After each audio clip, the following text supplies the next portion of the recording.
All right, everybody here? Okay, I'm going to call the June 11th regular meeting of the Carmel-by-the-Sea Planning Commission to order. Can we have a roll call, please? Commissioner Ahlborn? Here. Commissioner Allen? Here. Commissioner Karapetkov? Here. Commissioner Locke? Here. And Chair LePage? Here. Okay. That gets us to the public appearances. At this time, I'd like to invite anybody from the audience or online that would like to speak to the Planning Commission on matters which are not on our agenda tonight.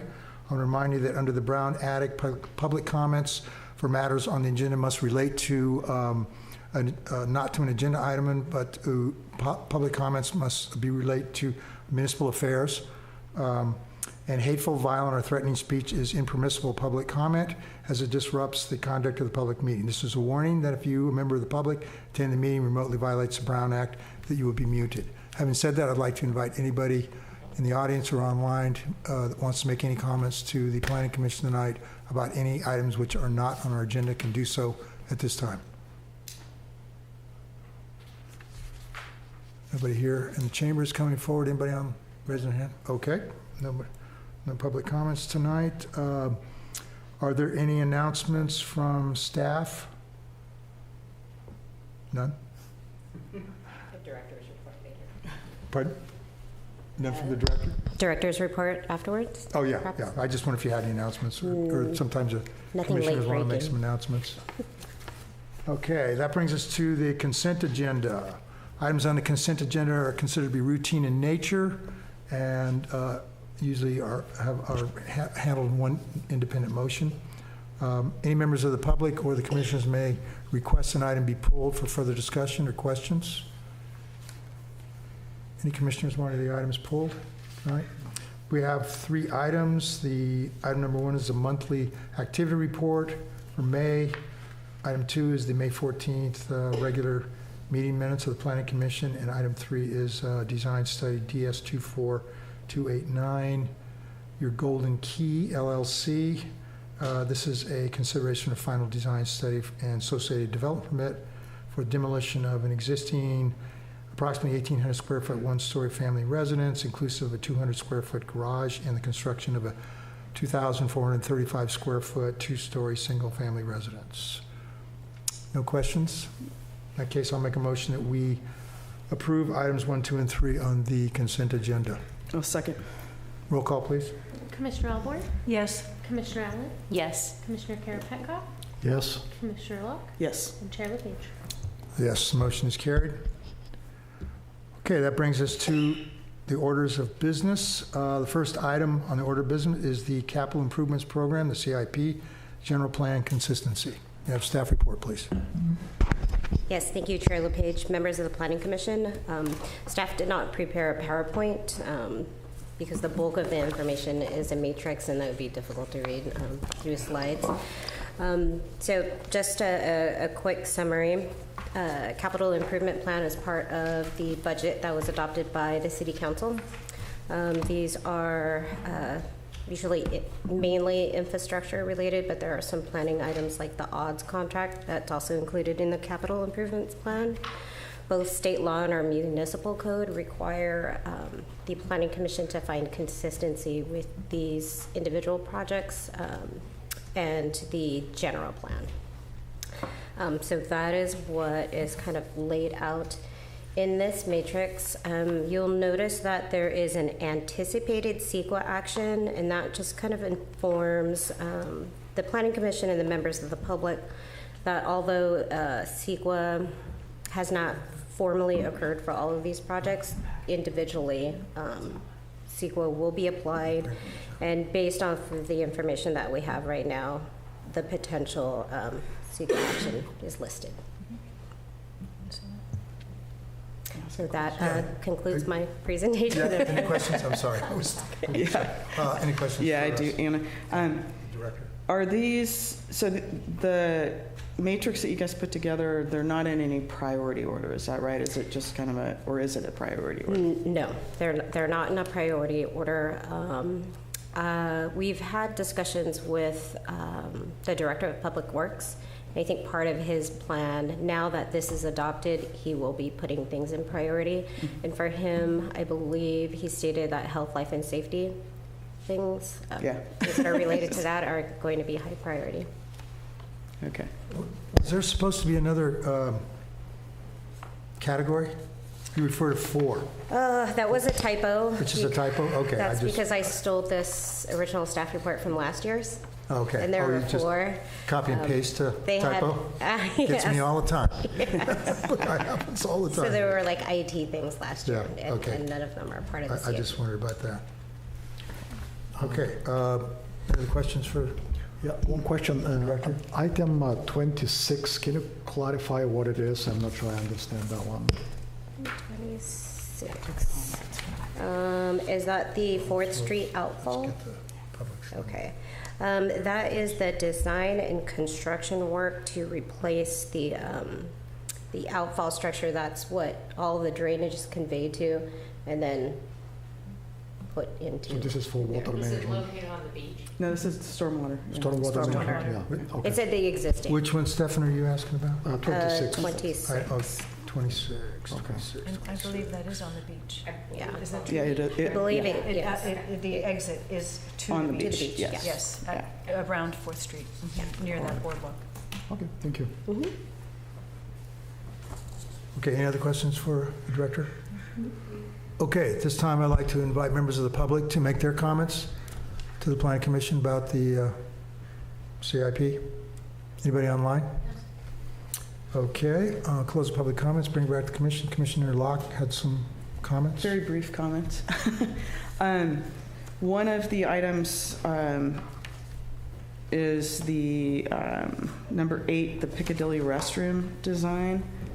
And if I understand correctly, that restroom is not on the city property and it's on the restaurant property. Is the city planning to assist them with doing improvements to this? Because I know that was a condition of approval for Luca at one point, so I'm just curious. That's a good question. I would have to get clarification. As far as I know, all the discussions, the city would be the main person, like permitting and constructing. Okay. And so I don't know if that's based off of an agreement or because Piccadilly Park is. Yeah, I hope Kind the of like a city's public willing to space. step up on this, because we're desperately in need of the public restrooms, so, yeah.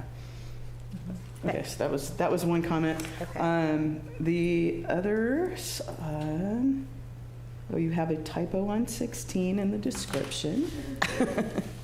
Instill, or install should be. Sand ramp on 8th Street, that's really important, obviously. And clearly I love seeing the fire station upgrades and the number 1 building on there, which is Police and Public Works. Let's hope something moves forward. It's been on this list as long as I've been on Planning Commission, I think, so I'd like to see that done. Sidewalks obviously must be dealt with, and the shoreline stairs repairs, but other than that, yes, I think everything's appropriate. Thank you. Commissioner Allen, do you have any comments? Yeah, I just had the one on the number 9, the ADA upgrades.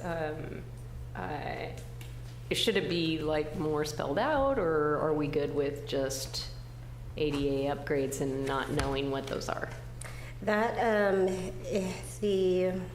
the description has been consistent throughout the years.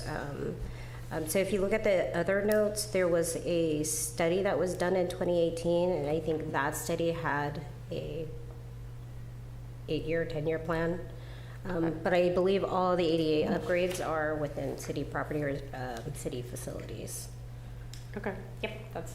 Otherwise, I'm good. It's kind of exciting to see all of that. Commissioner Karapetkov, do you have any comments? No, actually, I asked my questions. I had one about Piccadilly Park, but Commissioner Locke asked this question, and the other one was about the stormwater drainage. So I had this too. And Commissioner Ahlborn? Thank you, Chair. My questions have been answered. Okay. The role of the planning commission here is just to determine consistency with the general plan. So staff has done that, and I appreciate their work on this. So we have a resolution,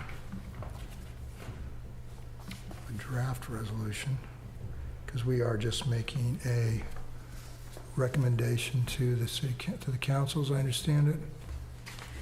What's our find the general, It's a just resolution that finds the general plan consistency determination is not under CEQA, and determine that the carryover from fiscal year 2024-25 and 2025-26 capital improvement plan is consistent with the city's general plan.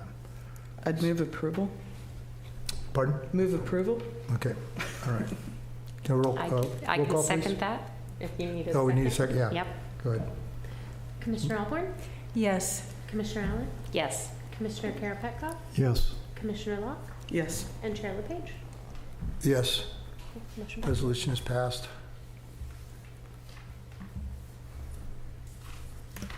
Okay, back to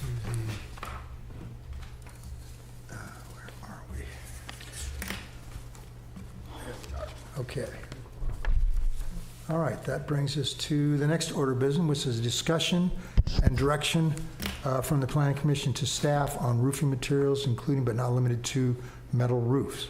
Can we have staff report, please?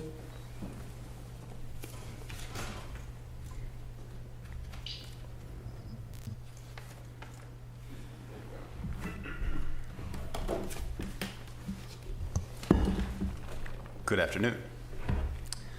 We're back for round 3 of the roofing discussion. So many of these slides you've seen in the past. We'll just briefly run through everything. We can always return to slides if you have any additional questions.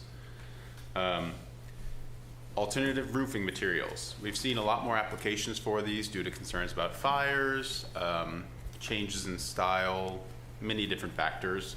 Currently, the design guidelines as written say that metal, plastic, and glass roofs are inappropriate in all neighborhoods. The majority of roofs that get referred to the Planning Commission are standing seam metal roofs. So we open up this item to discuss ways to proceed, whether it would be to make things approvable at a staff level, maintain the status quo, or some third option. So after all of our discussion, we have taken into account resident concerns.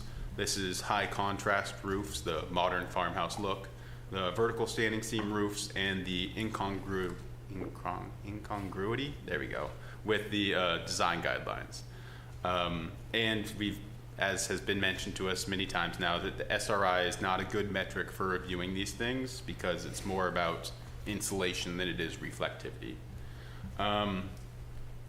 There have been precedents set by the Planning Commission where they approve a deviation from the design guideline, finding that it's more that it meets the design objectives and is therefore something that is an approvable material.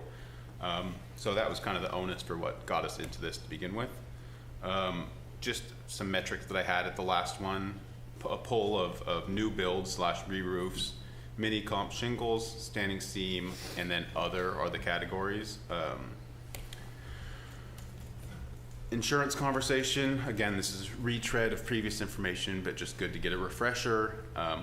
Really, there's no preference from the insurance companies on what type of Class A roof you have. They just want to make sure that it is a Class A assembly. There's some debate as to whether you can get insurance with the wood roof. I have people telling me, insurance agents tell them next year they'll no longer be insured as a wood roof. I've also talked through my talks with Matt Little. He said maybe if you keep maintaining them rigidly with the fire treatment, you might be able to maintain insurance, but even that is not a certainty. So a reason why we've seen a lot of these new alternative roofs. And also has to say that many people that have said that you got to do the metal roof is also not necessarily true. There are alternatives. Any of the Class A are equally insurable. So what we're looking for is some direction on specifically metal metal roofs has been the main thrust that has led to this discussion. We're looking for a recommendation of adoption to the roofing policy to the city council, or a recommendation for approval with any changes that you guys see fit in the current draft policy, or a continuance if there's more information that you guys would like us to bring to the table, more samples, more discussion, anything. So I have the same examples we had previously: some corrugated, standing seam, some shingles. Here's some green roofs. This is the not high contrasting comp shingles. PVC roofs. So some things we thought for PC referral: non-earth tone metal roofs, high contrast shingles, PVC on second stories, non-drought resistant green roofs, and corrugated plastic roofs. These, based off all discussions that we've had on roofing, seem to be unequivocally no staff approval, need PC referral, and even then are not usually looked upon very fondly as a design in the residential zones. So here's some high contrast shingles where you see the white siding with the dark gray or black comp shingle roofs, corrugated plastic, PVC on a second story, dark non-earth tone standing seam roofs. So, great. So we got there. So here's the draft policy. It would be, if you're re-roofing your home with a like material, wood for wood, slate for slate, etc., staff approval. That's status quo. Haven't really had any change since then. It's where we get into the change in material that we start to see a little bit of deviation. Previously, I'd had this where it would be vertical standing seam roofs in earth tones that fit the architecture. It could be staff approval. We've cut that back to just earth tones, so that we're not judging whether the roof fits with the architecture necessarily. We've had some feedback, I know, on some of the appealed standing seam metal roofs from the city council that Councilman Delves mentioned. Going in Australia, and every roof was metal there, and it all fits the style because you just do it good and you make it fit the architecture. So these are subject to change. If you guys have any suggestions for ones that you think would be better to add to the referral list or anything of that nature, this would be the meeting to make those changes. But this is as proposed. It's an adaptation, or it's a update of the 2016 roofing policy from the roofing subcommittee. So we have some acceptable synthetics. The only two that would still maintain planning commission referral on this list, which I realize now I'll probably suggest that we add a category specifically for those other ones we call that as taboo: the plastic on the second story, PVC, corrugated plastic, those kind of things.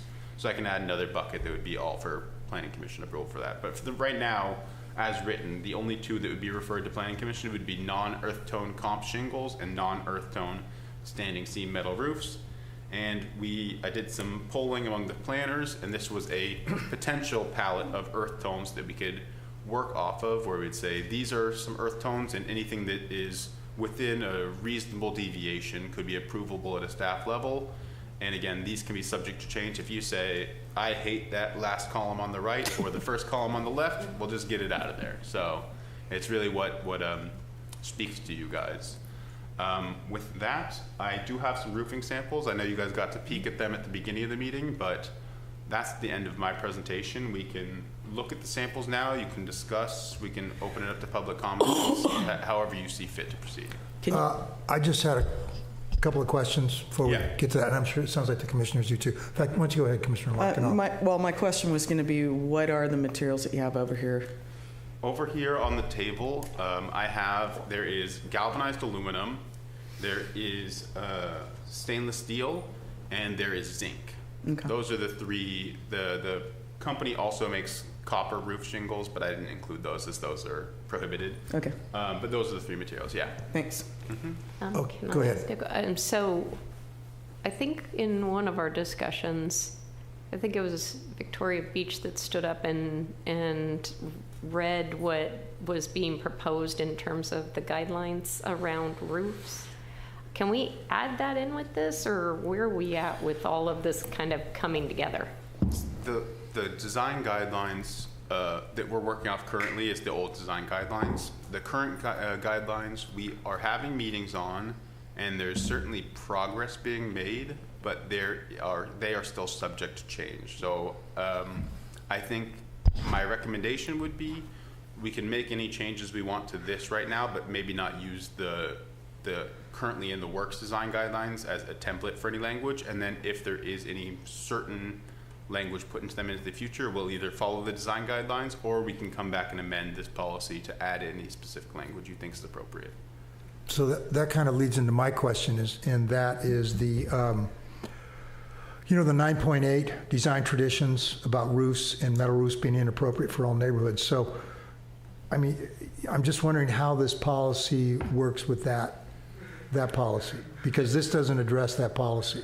But I assume that's part of a larger effort to this design traditions 2.0 that you're working on.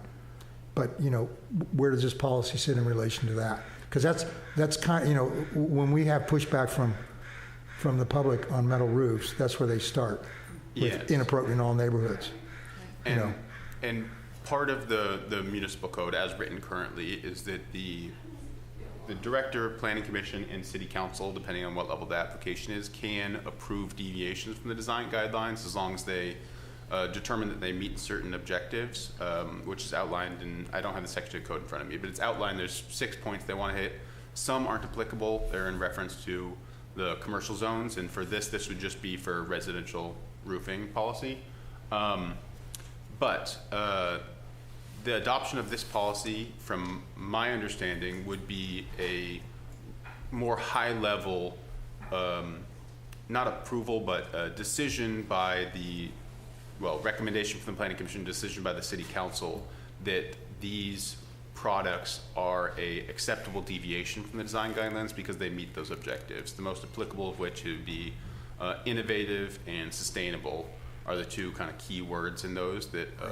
So it'd be my understanding that that's how we would approach this, that the deviations in this policy would be allowed because they are a acceptable alternative, that they are shown to be, I can't remember the exact language, but it's shown to be as appropriate or more so than the approved materials already shown in the design guidelines. And then with regards to being appropriate to a particular style of architecture, is this policy addressing that? It's not. I actually took that out because there had been some conversation from the council about the universality, Well, subjectivity of it. And the fact that the different materials can be made to fit with different styles of architecture. It's about the installation and the color scheme more than it is the actual material itself. And so that was the thought. Now that's, again, is subject to change. Anything that you guys think would be more appropriate, if you want to put a caveat on standing seam metal roofs to keep them for certain styles of architecture, we can do that. It creates some uncertainty and subjectivity that can cause issues. I think we ran into similar things because there was some standing seam roofs that were approved at the Planning Commission years ago that was precedent setting of a sort for staff level approvals because it was determined that they were more appropriate or as appropriate as the alternative materials. And then we started having residents express concern about that, and then there's been this kind of disagreement on interpretations from different residents throughout. Well, I think the controversy is because standing seam metal roofs are kind of considered by members of the public to be modern. Yes. And there's a whole conversation about modern architecture and the appropriateness of it in the community. So, I think the direction should be to eliminate as much subjectivity as we can. Yeah. And create standards. And I appreciate the fact you said that, this policy is supported by those certain standards to make discretionary decisions on policy. Yes. So that's the direction to go. And also, I think the intent here is to try to provide, like you said, a matrix here where staff can approve at staff level, which is helpful to the public. So they can just come in, get a re-roof permit, and they don't have to go through this public hearing nonsense, where we're talking about styles of architecture and things like that, Exactly. which I think they find really frustrating. It seems to be the two biggest sides to this argument are we don't want standing seam metal roofs, and why am I going all the way to the planning commission for a re-roof? Yeah. It's Yeah. they're polar opposites, and it's hard to meet in the middle on But that. one of the other challenges about roofing is there's just all kinds of roofing. I mean, it's just amazing to me how much there is. And, you know, it's used in many different ways on many different types of buildings. So I'm kind of getting into a discussion here. So I'll invite members of the public at this time if they'd like to come up and make any comments regarding this discussion about roofing policy. Nobody in, hey, Adam's coming up, he's coming up. We're reeling him in. Good evening, members of the commission, Chair LePage. I'm Adam Jesselnick, local architect. Have followed very closely the discussion about metal roofs over the last number of years. Have had a number of projects with metal roofs that were debated and ultimately approved, and then have watched, in more recent months as it's been sort of in this more subjective gray area where projects have, gone back and forth and then been appealed to the council. I think that the staff has done an excellent job of putting together a really clear summary for you all to consider tonight. I think that the idea of folks being able to come in and get a re-roof permit without being referred to a public hearing makes, a lot of sense for a lot of different reasons. I think what's interesting is that when you start to talk about styles of architecture and roofing materials is that there will still be applications that come before you for bigger projects that involve roof materials.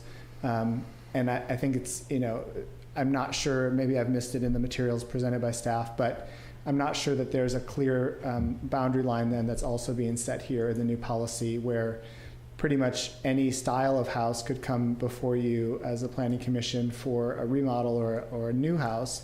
And the roof material sort of not be a part of the equation in terms of the discussion because it is, separately going to be able to be approved at a discretionary level. So curious about that. Sort of also curious about, the definition of earth tones. There's a wide color palette obviously there, which I think gives folks a lot of flexibility and choice, which is good. But, again, I also think that there's probably, a place for even a broader color palette for different projects. So look forward to hearing your discussion on this topic, and I'll continue to follow it closely. Thanks. Thank you, Adam, for your comments. Okay, anyone else in the chamber who wants to address the planning commission regarding this? Anybody online, Shelby? Yes. Okay, I'll close the public comments and open to the commission. Commissioner Allen? Oh, yeah, I'm sorry. You want to go do that? Sorry.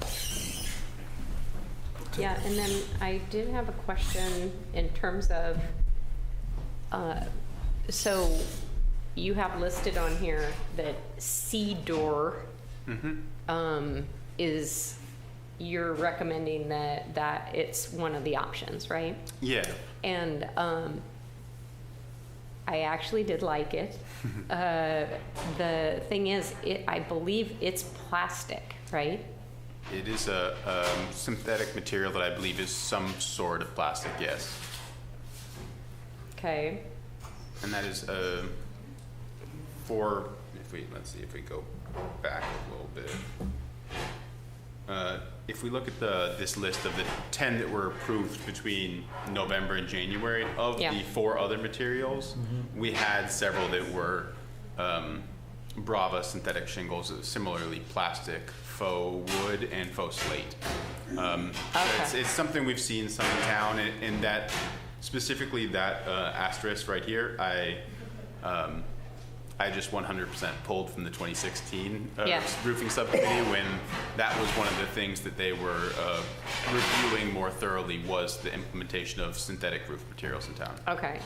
And so within the guidelines, it talks about this aspect of we don't want something to mimic a natural product, but all these do. So, is that something that we're just going to come to terms with? And just come right out and say you can now pick something that's trying to mimic a natural material, and we're okay with that. I believe In the current design guidelines, I can't recall off the top of my head. I don't know if there's anything in the current design guidelines that speak to not replicating materials or making something look like something else. And it's something we've discussed in the current updated design guidelines we're working on, but there hasn't been a consensus on that. Because if you're looking at things like comp shingles, they're designed to look like wood shingles. If you're looking at stamped metal, which is many people have been an advocate for, that's a metal that's being stamped to look like wood grain. So it was something that we discussed but didn't get a lot of traction just because it conflicts with a lot of the different roofing materials you would want to use. If you have something that doesn't replicate other materials, you're looking at the natural materials and maybe a standing seam metal roof, end of list. So it's Correct. tricky. Okay. May Go I? ahead. Commissioner Allen, do you remember when we had the show and tell, and we saw the Da Vinci, which were plastic? They Is are. that I have all right? of these back here if you want me to grab anything. and surprisingly reasonable looking? Yeah, that's.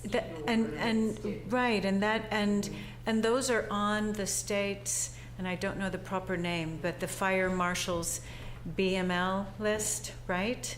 As at that highest level of fire safety, that and the metal, and that changed my mind actually, looking at that particular product and seeing it in person and seeing. I did not think that it was plastic. I know. The thing that is interesting, though, to me is because it's plastic, then I start worrying about microplastics, and then I worry yes. like, oh, are we jumping the gun, too quickly and deciding on this and then having repercussions down the line? That's a very good. And so I totally agree with you. I actually put a sticky note on cedar because I was like, that's amazing. It looks great and it's super light. I don't know. I'm struggling. And to that point, I think we also have, there's a toxicity to the treatment for the wood shakes, and I understand the treatment for the wood shakes might have a useful life of a half a dozen years perhaps, and then a retreatment is needed. Another point that came up in that meeting when we had all the roofing materials around the chambers was the fire marshal speaking to, because I was concerned actually about the toxicity of the plastics in a fire. Oh, yeah. And I was very concerned about the residues, and also the outgassing during the fire from all of those plastics. And the fire marshal had said the entire site will be a hazmat site, and it isn't just the roof; it's all of the materials. One thing I want to suggest, and this is because of what's going on in building in general, and building is a technology, and we have changes in it. And so much of what is in our design guidelines is based upon the technology of building that existed in the early part of the 20th century. And it was heavily dependent on wood. And as a contractor myself, what I've seen is that now we have all this manufactured products. We're using all kinds of manufactured beams. We probably, I don't know percentage-wise, but it's at least 50-50 now that we're not, where we have a solid wood beam, but we're using some type of a manufactured beam. First of all, because we know exactly what the engineering specs on it are. Right. And so it becomes much easier for engineers, structural engineers, to design buildings. And most buildings these days have to have a structural engineer involved. But the point I'm trying to make is that I think in the context of looking at all these roofing materials, we need to start with a broad index, which would be, which would include toxicity, recyclability. There could be other categories. Authenticity, that gets a little subjective. But I think we're going to have to broaden our definition of authenticity, because we're acknowledged that most of these types of roofing materials are trying to mimic a shingle. Yes. And if we're trying to, we have to kind of take our bias away from the wood shingle look. A shingle it's a small unit of material that's used in a certain way to put onto a pitched roof. It's only used on pitched roofs because it can't go on a flat roof.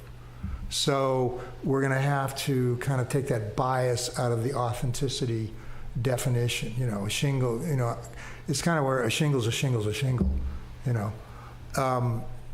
It may be that the appropriateness for particular styles of architecture has some place in there, but it's going to have to be pretty broad, I would think. So I'm just suggesting that we start in that context. It's pretty easy to do. What's the recyclability? What's the toxicity in case of fire? What is it? Is it going to be a microplastic thing? Those kinds of things. And then those are going to be the things that are going to kick out certain things right away. And then we get into other issues about reflectivity, color, things like that. Those are kind of downstream from those broader. And I think what you've done here with this particular matrix is good. And I think the reality is we're just going to have to work with it, see how it works out. And I want to, one of the things I want to do is I want to give homeowners more options and freedom to select the materials they want. Chair, do you see a way? I like the matrix as it's been presented. A lot of thought and sensibility has been put into this. I don't know if it's something that we could put to a vote and a resolution right now, but I'm wondering what we would need in order to do so. I would hope that we could move this along sooner rather than later. And what else do we need to do from here? As Jake said, do we need to reduce the number of colors, or do we need to be more specific in certain, when we specify materials? Do we want to actually take another review of materials for the factors that you're mentioning, the toxicity and the microplastics? And I believe actually to the microplastic point, and it's an essential one, I believe that question, there might be an answer to that. I think that the manufacturer might actually have some data to that.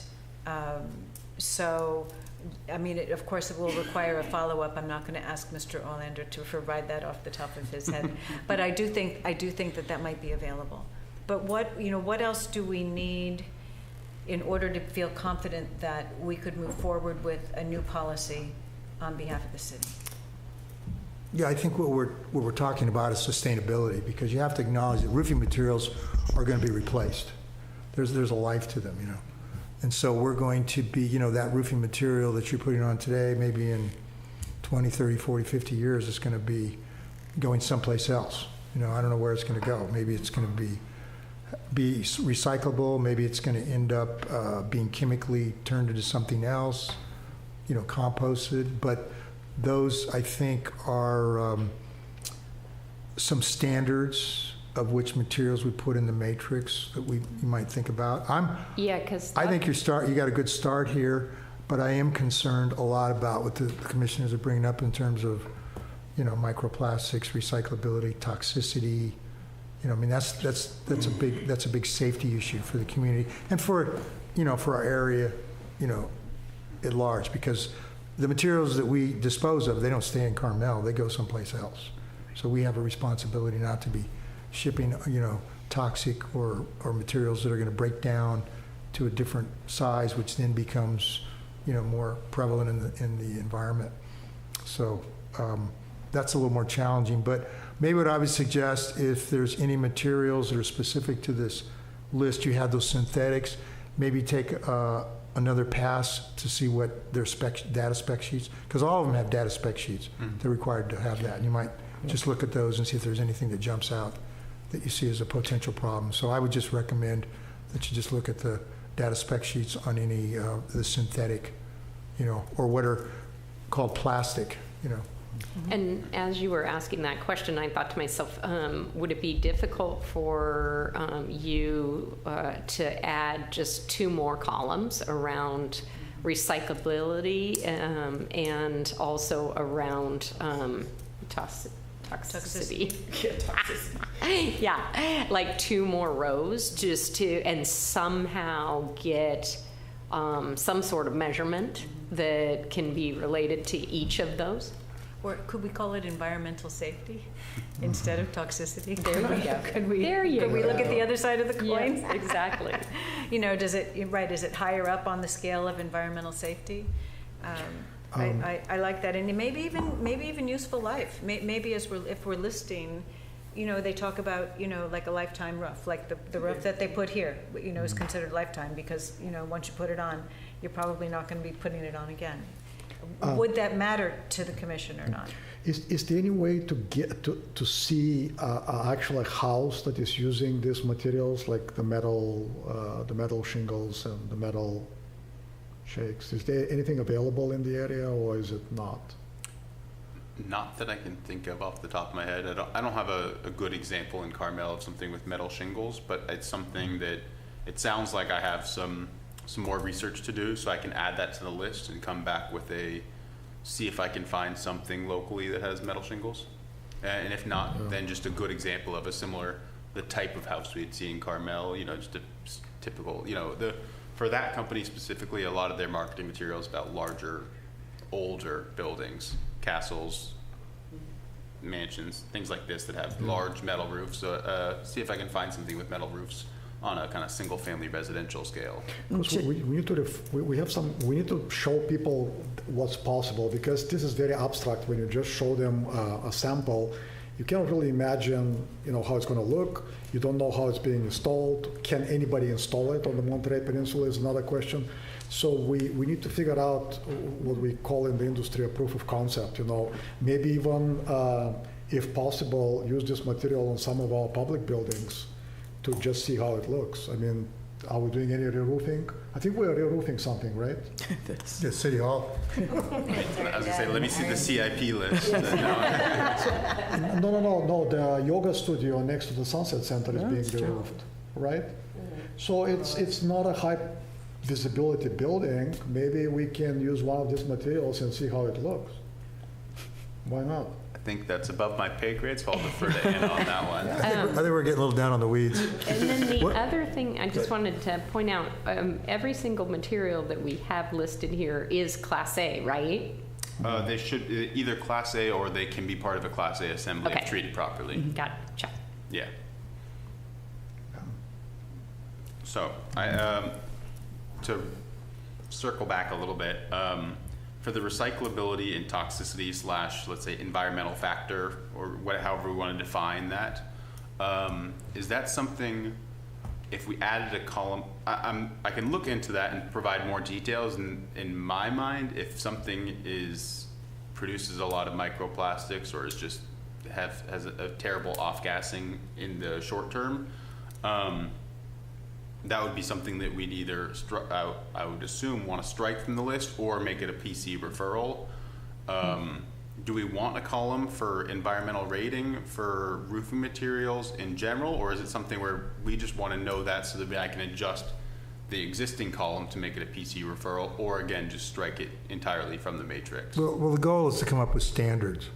And so, you know, the challenge becomes, you know, how do we create a standard for an environmental column, you know? You know, we have categories of material here. We've got wood, slate, tile, you know, fiberglass composition, and then we've got some plastic, which are, you know, plastic is just it's some type of a material with a binder. I mean, you know, we think of plastic as, you know, this, but, you know, in terms of roofing, it's all kinds of things. So. So I don't know. I think we're making this a little more complicated by adding it. But I think that needs to become part of this, you know, approval process at some point. But I'm not quite sure in this discussion how to give you specific direction to say put a column, you know, here, Because if we put a column there, it's got to have some objective standards. Otherwise, we're just getting right back into this, we're just very subjective, and I really think that's the direction we need to move away from. And the big qualifiers. So the big qualifier here has been the fire, the class A rating, that's really kind of what's driving this whole thing. Yes. Because people, if they can't get house insurance, that just destroys the whole home ownership thing. Chair, I think I might have something to add to that. For most of the matrix, I don't know that we need that extra column. I think our concern is for the synthetic materials. I think it's the newer products that are still a little bit of a black box. We still don't know. They haven't been around long enough for us to get reports back about their success and or their failures, right? So perhaps we could work on that list of synthetic materials and look at the more specific, hopefully objective standards. There's got to be some out there, right? This stuff is tested 8 ways to Sunday by so many I was going to say, you could just make a agencies. requirement for the plastic ones. They have to provide a spec data sheet, Yeah. They have to provide that, and start there. And if I'm going to be doing all this, the research on the ones that we do have, so I'll do research, but we have a pretty good sample of the Brava, Da Vinci, Cedar. Those are the main ones that I can think of. If I can make maybe a separate table, a spreadsheet, and just look at some of the environmental factors, warranty, like how long they live, recyclability, and then anything regarding off-gassing or microplastics, and then just make a little matrix there. And then instead of adding a column to this, that could determine, I could make some recommendations and say, I'd just make that a follow-up. This is sort of a living document thing. We're going to have to work with this, develop it. So I would suggest, the other commissioners can weigh on this however they want. I just suggest that we give you direction to do some follow-up, make a matrix separate from this, and then bring it back to us at a future date for more discussion on this, because there's going to require more discussion. Okay, but did I hear that we are supposed to recommend something that goes to the city council? Is that what the purpose of this is? To adopt this, we should have a recommendation from the planning commission to go to the city council for ultimate adoption of the policy. We don't need to do that today. I brought a resolution in case we were at that point and we wanted to. We can continue the item to a date uncertain, and I can do some more research. Based off what I'm hearing, I'm proposing I look into the synthetic materials and make a little matrix that kind of lists all these different factors, and then maybe at the next meeting we discuss as a group that look at that matrix, discuss the factors, and figure out what we think is a good standard, a threshold. Say it has to be 30-year warranty or above. It can't have these metrics for particulate matter production or something. We can hit some standards there and then build in hard objective standards that would mean that if people were coming in submitting a plastic roof, we say, here's 3 standards, hit these or it's an automatic no. So because the whole discussion is driven by fire danger, we are discussing exterior materials that are fire resistant. So it's not just roofing. We can make a decision on roofing, but then the logical consequences you apply to siding, you apply to windows, right? So if we say plastic on the roof, you cannot justify no plastic on as a siding or no plastic windows. So the question is, are we creating a precedence here where we will end up with plastic homes, basically, by the end of this process? So that's really my concern. Well, I would think that the standards that we apply to the roofing, that's just, like as you're pointing out, that's just part of the exterior covering of a building. And in the context of a fire, the fire doesn't discriminate. It's going to go for the whole structure. So those standards should be objective enough and meet, to be applied to, all of the, All exterior materials. exterior materials, And there's already, WUI standards which are being incorporated into the building, with regards to windows, tempered glass is one, things like that. So, but which is specific to a certain type of exterior, material, window or a door. Doors have certain requirements under WUI. And then siding, eave design, they've got a lot of stuff. But I think what I'm envisioning is these would be broad enough and applicable enough to the whole building so that we wouldn't get into a conflict later on. If we did, we just have to deal with it. Usually when you end up with something like that, it's because the language has a problem in it. You just have to work it again. But it's a process. So I think this is a very good start.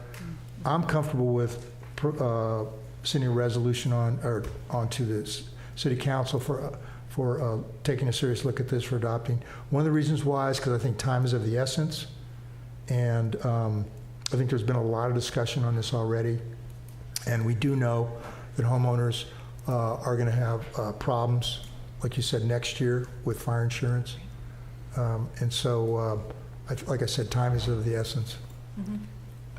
It could be, if you would like, that we could do for the interim, recommend adoption to the city council with the understanding that I will take this and continue working on it. And then so we have this basically be roofing policy 2.0, a continuation of the 2016 one, but instead of waiting another decade to update it, I just start going right into updating the roofing policy immediately if you want to get something in place. I'm happy to do that and just kind of do basically concurrent tracks, one for this policy and then just continue working on it for a more in-depth level for the toxicity, recyclability. Yeah, because those are the things that are not addressed by this. Yeah. And those are of concern. So I think that's just another, like you said, that's this is 0.10.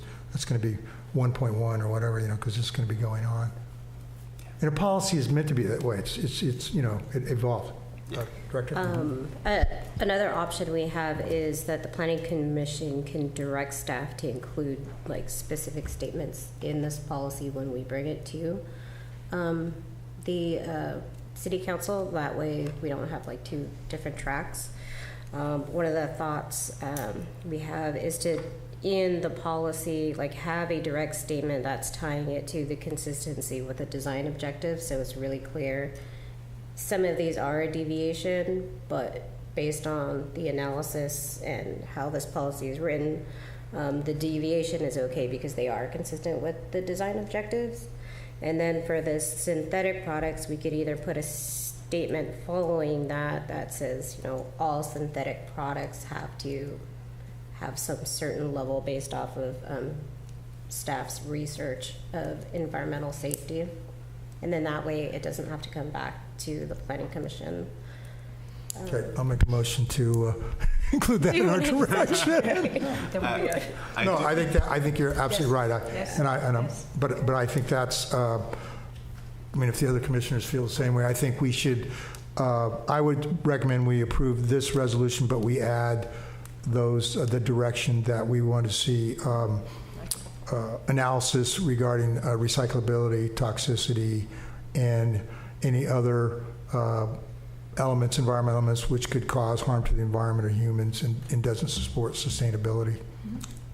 And just one other thing, I know we've talked a lot. There's also the slide that I listed for the roofing no-nos that I didn't include in the matrix purely from my oversight, so I'd add those in. That's PVC on the second story, corrugated plastic, those ones. So I just add those in as PC referral. I didn't hear anybody had any problems with those. I think we were all pretty much in agreement on that, unless anybody has anything else they want to add or. No, I have one question though.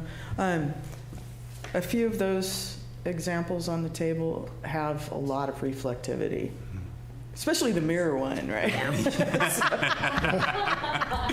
So I hope that as part of this, we would make them a muter color or muter reflectivity. And also black is on the list of the earth tones, just FYI. I think it would be helpful then if maybe we added that into the language, because there's the metal tiles is listed on here, so maybe we include the stamped metal tiles, and we can include zinc and maybe the galvanized, painted galvanized aluminum, and then leave off the stainless steel that's the mirror sheen. The mirror sheen and then Well, the smaller ones were really. Shouldn't the standard be the no high reflectivity, metal roofs, and you're specifying, natural colors Yeah. and low sheen, matte finishes? Matte finish. Matte finish. Matte finish and Yeah, just make that a The matte standard. finish That way, covers, you yeah. don't even have to mention reflectivity, just say it has to be matte finish. Yeah, Then it's I- just an objective standard. I think that's the way to go. And Was there that's- anything that's else about the That's it. metal Nope, that's that it. you were concerned? Well, you mentioned black, is that an issue? Well, the other issue is the high contrast. yes, The high contrast, and that can also be an objective standard. yes. I think we've been looking at the high contrast comp shingles and siding for at least a couple years now. I think we could add language in here specifically for the metal roofs as well to not be high contrast. I think that'd be easily doable. Yes, please. I'll make sure to add language in for both the metal tiles and the standing seam to not be high contrast, and I'll call out the specific materials, the zinc and the galvanized aluminum, painted galvanized aluminum, as the acceptable metal roofing shingles. So, just to clarify, you would never allow non-painted galvanized?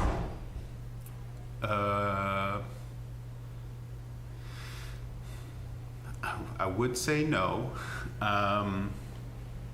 I'm trying to think. I just want to make sure I'm not missing any Yeah. edge cases. Well, I think the believe standard is that it be matte finish. matte finish and earth And tone. it yeah. be matte finish, As and long that as it's matte the finish. color comes within Yeah. the earth tone. Because I don't think you could really that all do right? it. Yeah, Is that yeah, your- I just don't want to, because for me, it seems like if it's galvanized metal, that's more natural than a painted metal. And so I just didn't want to leave that out, as that it wasn't available. Yeah, and the only thing that's sticking with me on that is I don't know if we could do an unpainted galvanized aluminum shingle that was earth tone and matte. I don't know. I think you'd have to paint it, but Yeah. I don't know. So I think if we include the matte Right. in there, I think we'll catch all of it, Yeah. and we'll. Yeah. If someone can present me with a galvanized aluminum roof shingle that isn't painted, that's matte, I'll be impressed and happy to approve. Could I ask one last question? Absolutely. Go ahead. Please, thank you. Looking at the palette for the earth tones,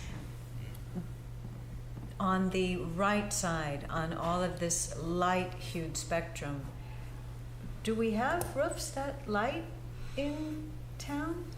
Do we? I don't remember seeing any, but I mean, will saying no high contrast, is that adequate to, if someone chooses a lime green roof and puts it on a pink house? I don't know. well, I would hope the lime green. I don't see lime green on the earth tones. But are the metal coming to Planning Commission anyway? I don't, this is just a genuine question, folks, from your freshman commissioner. If someone was proposing a lime green roof, I would say doesn't meet the earth tone, so I would refer it. I don't know, that looks kind of lime to me. That's certainly borderline, and that's also why if you guys think maybe narrowing this scope of colors would be good to go to just kind of maybe dark blues, dark greens, kind of browns of any tone. I don't know, I'm No? asking the commissioners. I mean, this is a real question. Yeah. I guess so subjective. I think earth tones. I think you've done a good job here. I'll go with that. I don't. Obviously, we don't want any hot colors. We don't want fluorescent. We don't want lime green. I think staff has the expertise to be able to Go for it. pick those out. Yes.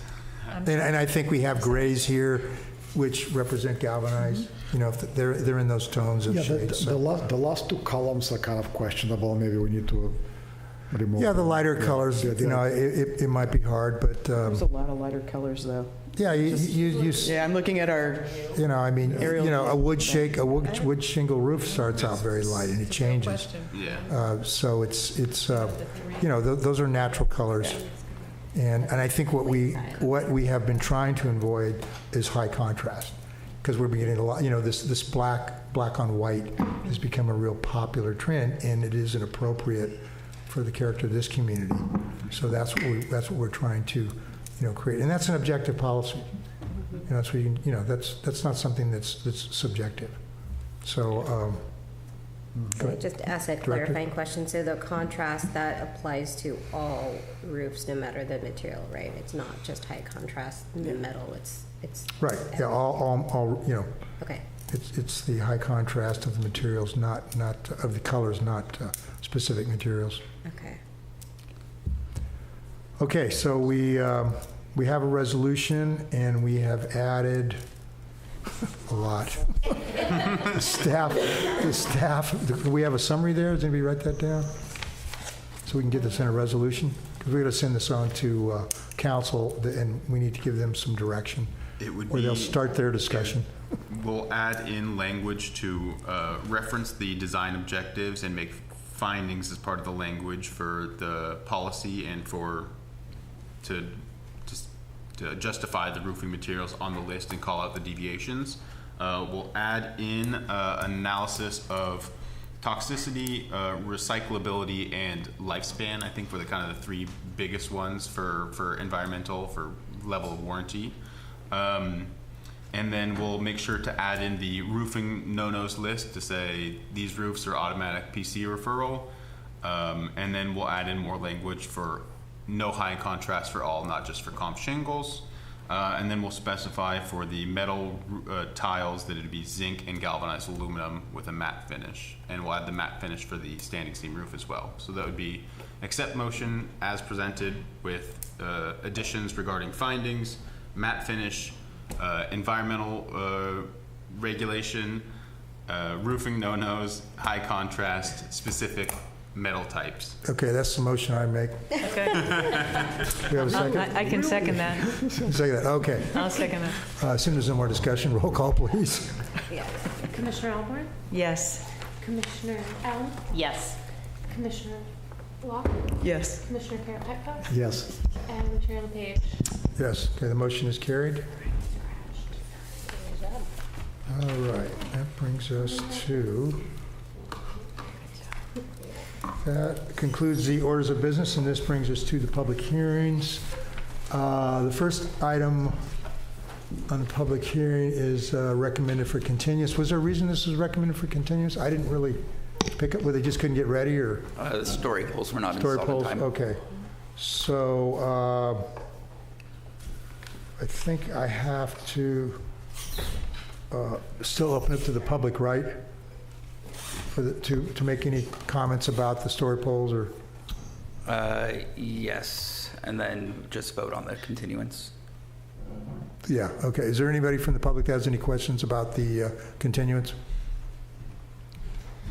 Good evening again, Adam Jesselnick, Chair LePage, Commissioners. The Hobbs project is another project that I'm involved with.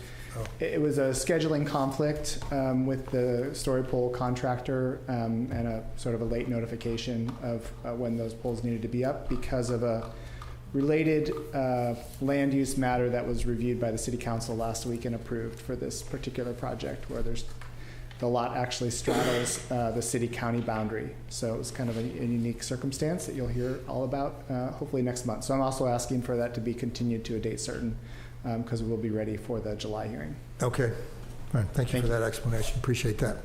Okay, any other comments from the public? Anybody online? Close the public hearing, and any comments from commissioners? Can I make a motion that we continue this item to a certain date or a date uncertain? Certain. Okay, to a date certain, which would be our July meeting? Yes. Does that work for your schedule? Okay, to our the regular planning commission July meeting. We'll renotice the hearing anyway. Okay, all right. I'll second. Okay, roll call, please. Commissioner Ahlborn? Yes. Commissioner Allen? Yes. Commissioner Karapetkov? Yes. Commissioner Locke? Yes. And Chair LePage? Yes, motion is carried. Okay, that brings us to item number 7 on the public hearings. This is a design study 24298, the Gonzalez Project's consideration of a concept design study for 134 square foot addition to an existing 1,244 square foot single-story family residence, as well as a 457 square foot second-story ADU. Now, staff report, please. Thank you, Chair. So the existing residence is 1,271 square feet. There's an existing variance for the site for on-site parking, or a waiver of on-site parking that was approved in 1999. The proposed residence is proposed to be 1,578 square feet. That is a result of a 134 square foot net addition. There is some demolition proposed, but the resulting total results in the residence being 1,578 square feet. Part of the scope of work includes a new 457 square foot second floor ADU. So the staff is recommending that this item be continued, not in the sense that we're continuing the hearing, but just not that the design study be accepted. To make the findings for concept acceptance, the Planning Commission would have to meet or make 7 findings for concept acceptance. Staff was able to make 3 of those 7 findings, and there are 4 findings that were not made in the affirmative. Going through them, one is that the project does not conform to zoning standards. There is an issue with plate height, which I'll get into in a moment.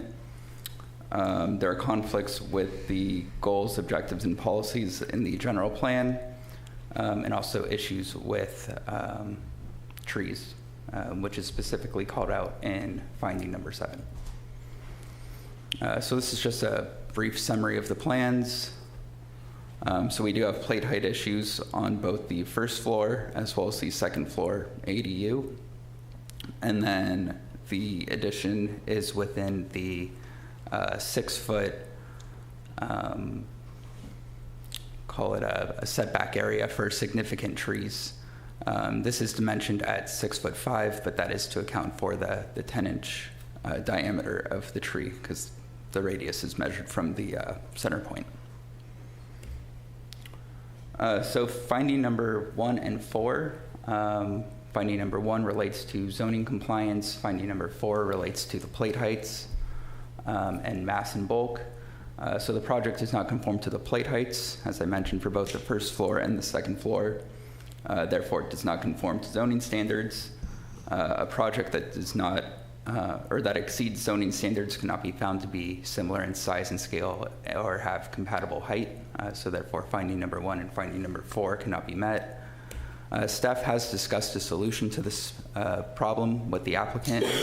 You might recall maybe about a year or so ago, we did consider a similar solution to this issue with another project, in which we considered the underfloor area, or a single story appearing building a 2-story element by counting the underfloor area as a story, therefore counting it as floor area. This might be a viable solution for this project. However, we have not yet considered that in the plans. So as proposed, the project does not comply. And again, with finding number 1, the building is not set back 6 feet from the existing significant tree on site.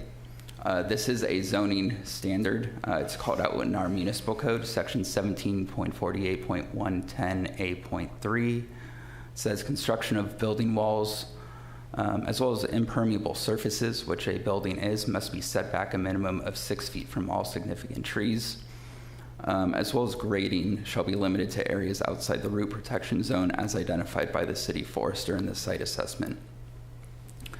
So if we look at the plan, these dashed lines are the root protection zones, which were identified by the city forester. So we have this little addition here, which is inside the root protection zone, as well as in here for this larger addition in the back with the 6-foot setback area for the significant tree shown in red. Finding number 6 speaks to the general plan policies.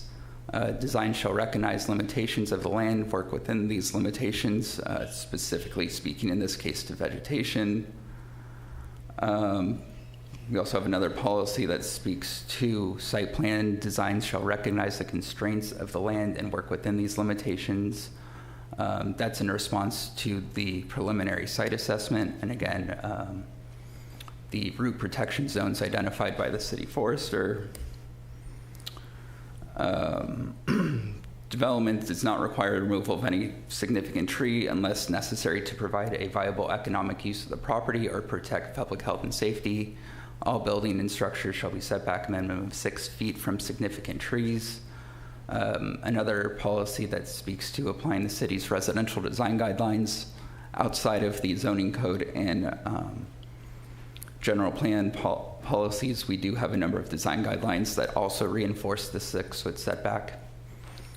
And then lastly, we have an additional general plan policy that basically reiterates that zoning code provision that I spoke to earlier about no grading or compaction of soil, building walls, placement of impermeable surfaces within 6 feet of significant trees.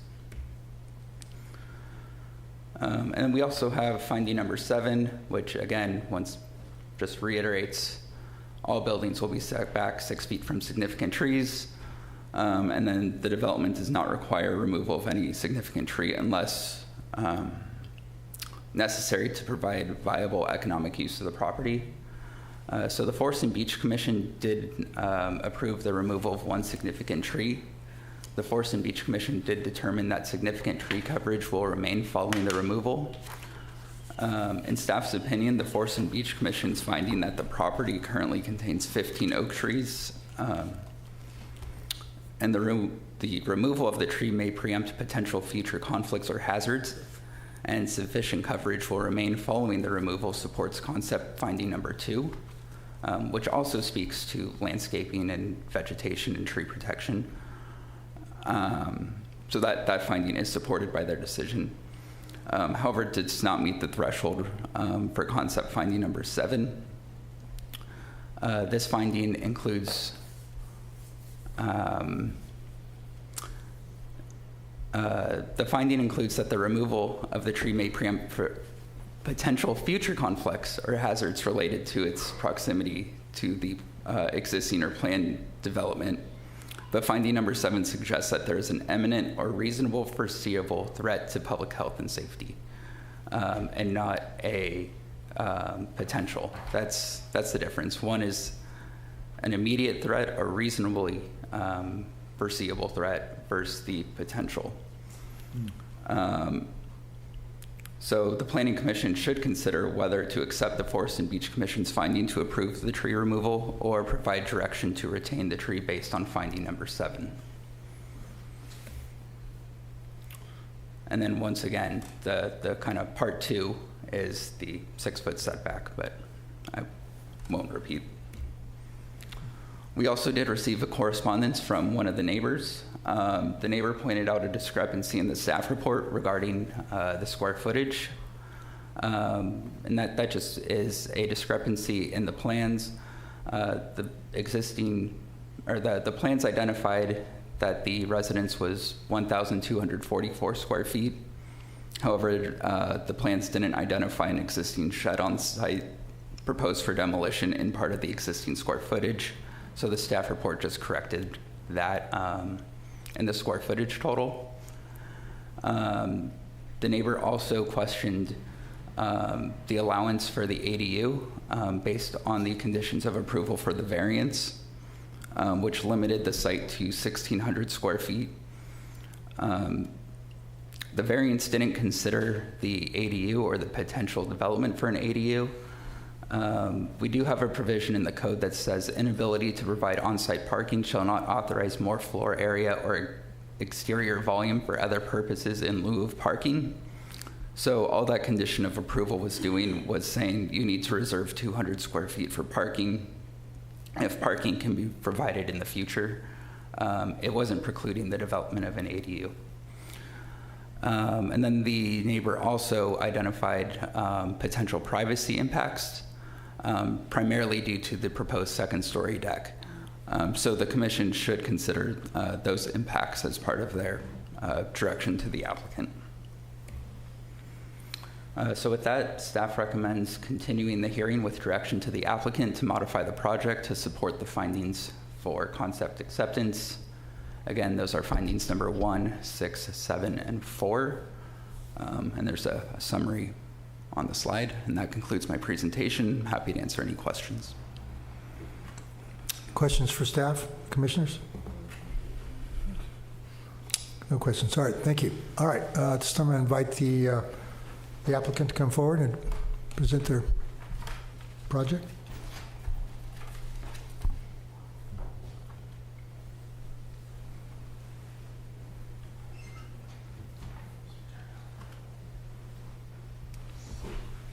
Should just be able to click forward.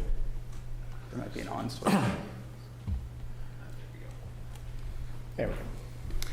Hello again, Adam Jesselnick, architect, Chair LePage, commissioners. Thank you for the opportunity to present this project tonight. I'm here on behalf of my clients, Elizabeth Gonzalez and Keith Duen. I'll just take you through a few notes. Thank you to Evan for preparing such a comprehensive staff report. So just a brief little bit of context about this project. Started work early last year working with the clients. Their primary design objectives for the site were to add a third bedroom to the existing house to make it more of a full-time residence. Also to upgrade the interior finishes and enlarge the kitchen, which is quite small. And this was important to them to maintain the original cottage character. We did have a number of site constraints to work with. It's a corner lot, as you saw, with the corner lot setbacks. There is no existing on-site covered parking as a result of the variance that Evan mentioned. And we actually have 52 trees between the property and the city right-of-way. Most of them are oak trees. There are a couple of large pines as well.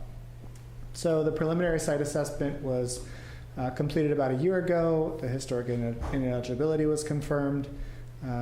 We got planning review completed at the end of the year, and then, as Evan noted, we had the Forest and Beach Commission review for removal of tree number 12, which is pictured in that photograph. So in terms of the overall site, again, just sort of setting the stage, which you saw today, the trees identified in the staff report include tree number 10, tree number 12, which was the tree approved for removal, and then oak tree number 20 there at the north, just north of the existing front entry.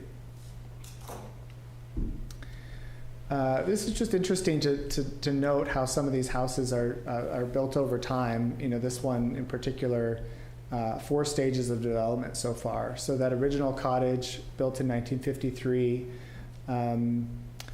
the house was subsequently added onto, including the project in 2000, approved in 1999, which is when the parking variance was approved. And you can just see how basically the house is nestled within the existing tree canopy.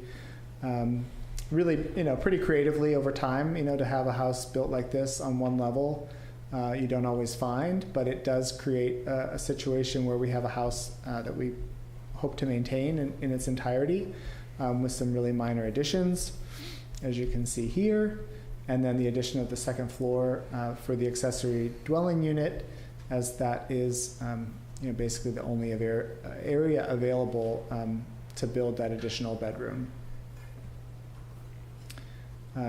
Again, just a diagram indicating the location of the second floor, which is sort of set within the limits of the existing house. So in terms of the design guidelines and zoning requirements for the project, I did want to make a couple of notes. We're removing more than 600 square feet of non-conforming site coverage mostly concrete walkways around the house. That's important as it just speaks to the client's, the owner's wish to preserve the existing forest character, give as much permeable area as possible for those trees to be healthy. We also have a total, I'm not sure this number really appears anywhere in the plans of the staff report, but we have a total floor area of 1,835 square feet. So that includes the first floor area and the second floor ADU. So very close to a standard 4,000 square foot Carmel lot. We are avoiding impacts to 20 of the 22 significant trees that were reviewed by the city forester. Tree number 12 we've talked about, and then tree number 10 with the proposed bridge footing at that location. And then the proposed project is consistent with all the design guidelines in terms of the Carmel cottage character, and again, preserving that natural forest setting.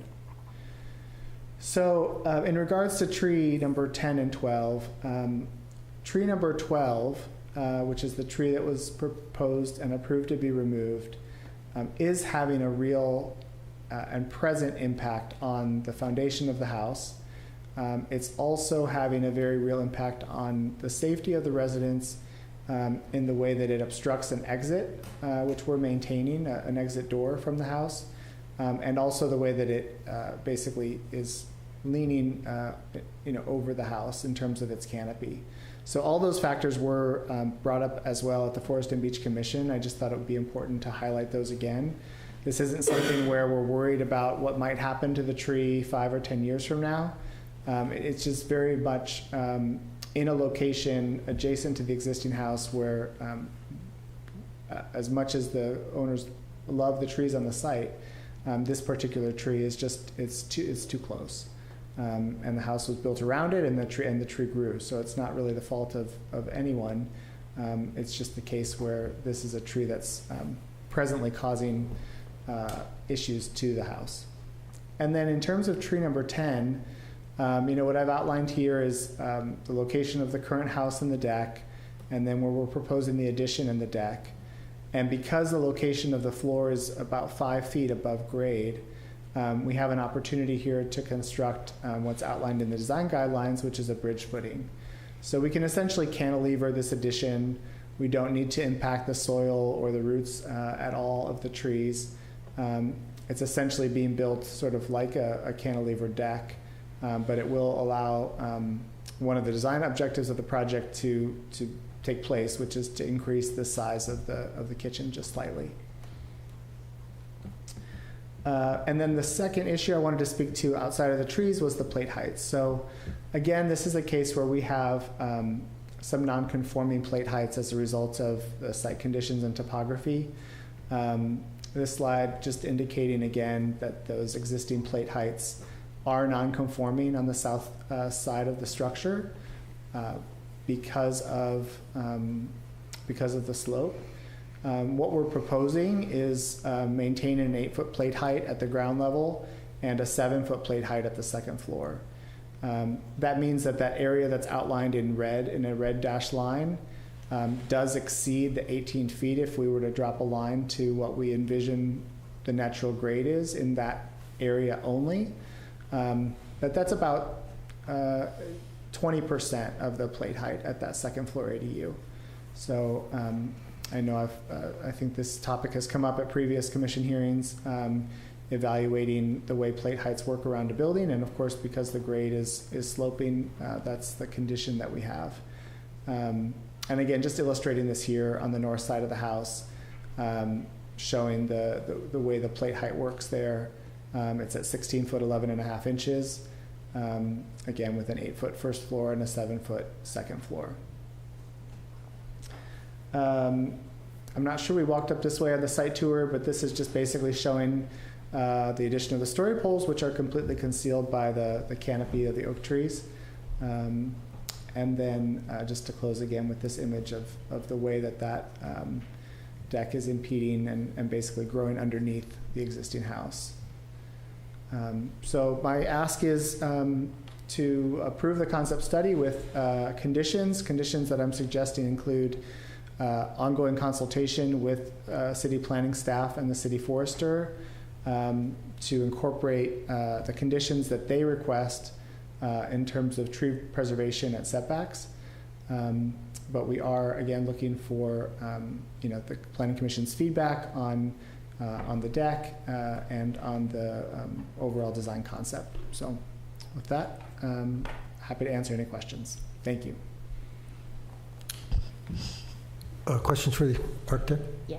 Go ahead. So any solutions to offer around the plate height? Just from experience of sitting in this seat, generally when we have a plate height issue and it's based on topography of the property or the site, if we actually bring it into compliance, the project is a much better project and seems to fit the site more appropriately. Do you have any suggestions as to how you might change to be able to do that? Well, in terms of, you can see in this image here, again, we've got, as far as the first floor goes, we have a deck, we have an existing 8-foot ceiling at the kitchen. I don't think that stepping down the kitchen plate at the corner to change the existing is a aesthetically pleasing solution. So, I'm open to studying the option discussed by Evan, which is that we count some floor area under that addition, and then we can call that entire element a 2-story element. As far as the ADU goes, we do have this south-facing dormer. Again, it would be possible to lower the plate there as much as 6 inches without going less than the code required minimum for the ceiling height. And then because that's a vaulted space, then, it would quickly open up that second floor to be, just a more gracious living space. So those are the 2 suggestions that I might offer.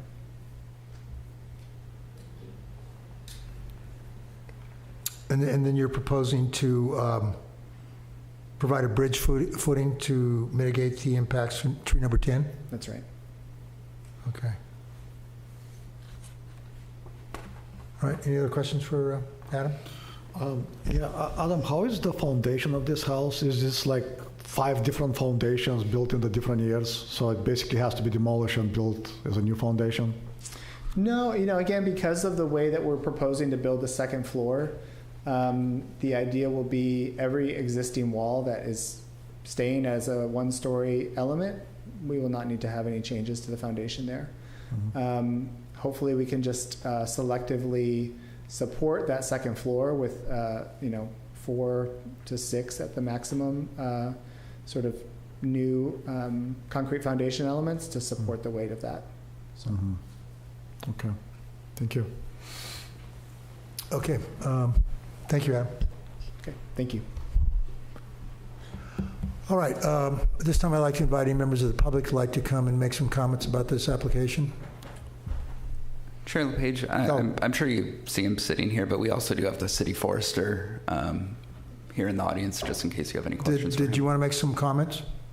Oh, I was just here for questions. You want to come up? You're just here to answer questions? I'm here to answer questions. Okay. So I would like to understand, generally we don't approve tree removal, and so I guess I'm not understanding how we got to where it was approved.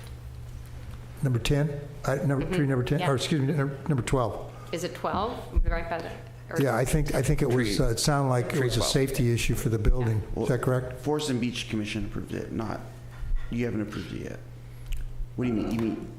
So the Forest and Beach Commission approved the removal of tree 12. So you as a planning commission have separate findings for approval that you're required to make. The tree removal permit was approved by the Forest and Beach Commission under their authority.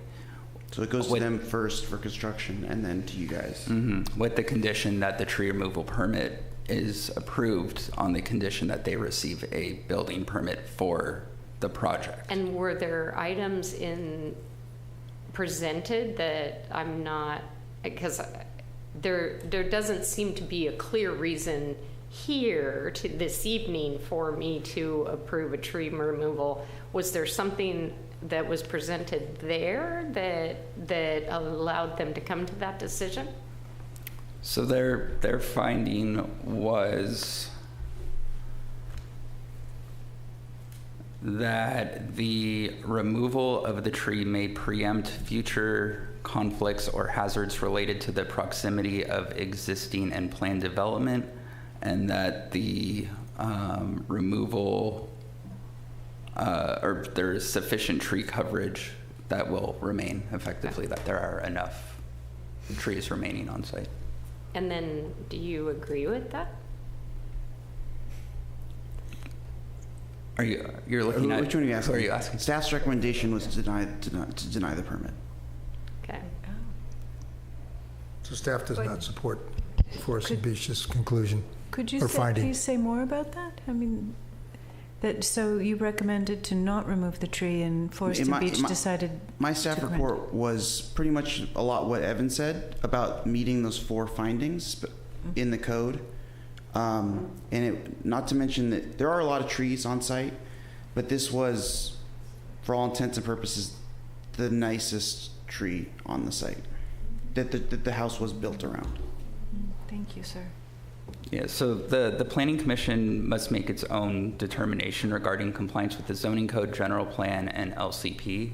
The Forest and Beach Commission made its determination based on tree-related considerations, and they did not include an evaluation with regard to the overall development project. So they were just looking at the tree, not considering the findings which are before you today. So the specific findings that the Planning Commission has to make are what? These 7. The 7 that you presented to us. Mm-hmm. Of which it's staff's position that can't make findings 1, 4, and 6 and 7, correct? Correct. So you could rely on the Forest and Beach Commission decision as part of your finding. You can say the Forest and Beach Commission accepted the tree removal, or you can say we don't accept their decision. But so Forest and Beach doesn't have to make these same findings? No, these are design study findings. Okay, and their findings they're different, okay. But we're required to make these findings. These are your design study findings. You as the Planning Commission are tasked with. Yeah, I just want to be clear where we are. Okay, and you have a question, Mr. Ahlborn? Yes. The existing property has a 1999 variance. Yes. Due to the site, so it's not required to have on-site parking, correct? Correct. 200 square feet needs to be reserved for parking, but it's not required to physically provide a parking pad, garage, or carport. And is that in the plan? Yes. In the proposed plan? Yes. I see. So a parking variance would no longer be required? Oh, parking is not part of the plan, but the reserved parking is correct. Yes. Thank you. And with regards to the plate height, the addition is considered a 1-story? Currently, yes. Is what they're adding on, it's a 1-story, so that doesn't meet the plate height requirement. Right now, yes. That's right, correct? Correct. And then also doesn't meet the plate height requirement on the ADU. Yes. And we have the ability to require the ADU, to review the ADU so that it meets the zoning standards? Yeah, the ADU just needs to comply with zoning. It's not discretionary. It's just an objective standard. It just needs to comply. Right. It's part of our code. The government code says that when you have an attached ADU, it needs to comply with. The zoning standard. There's a certain provision that says in compliance with all other local development it has to meet the development standards for that particular zoning. Correct. Correct? Mm-hmm. Okay. Yeah. All right, I just want to get that clear, so we know what we're making a decision about. Okay, are there any questions for City Forester? All right, thank you very much. Appreciate that. Okay, I think I invited the public to come forward and make any comments. Staff had some additional comments, so I got interrupted there. Are there any members in the chamber here the public that want to make any comments regarding this application? Don't see anybody stepping up. Any hands online? Okay, I'm going to close the public comments, bring it back to the commission for their comments. Commissioner Ahlborn, would you like to start? Yes, thank you, Chair. My biggest question has to do with the plate height. With the plate height. Right. And I don't have a very much history yet with the Planning Commission in the city, and so I am not familiar with those circumstances where a plate height would be approved that does not meet the findings. Okay. Do you have any comments about the tree? Not at this time, thank you. Okay. Commissioner Karapetkov, your comments? I'm also concerned about the plate height. It looks possible, though, to change the slope of the roof of the addition and maybe go, it looks like it's a 412 right now, maybe go to 312. I'm not sure if that's going to help get into compliance. How many inches are we missing?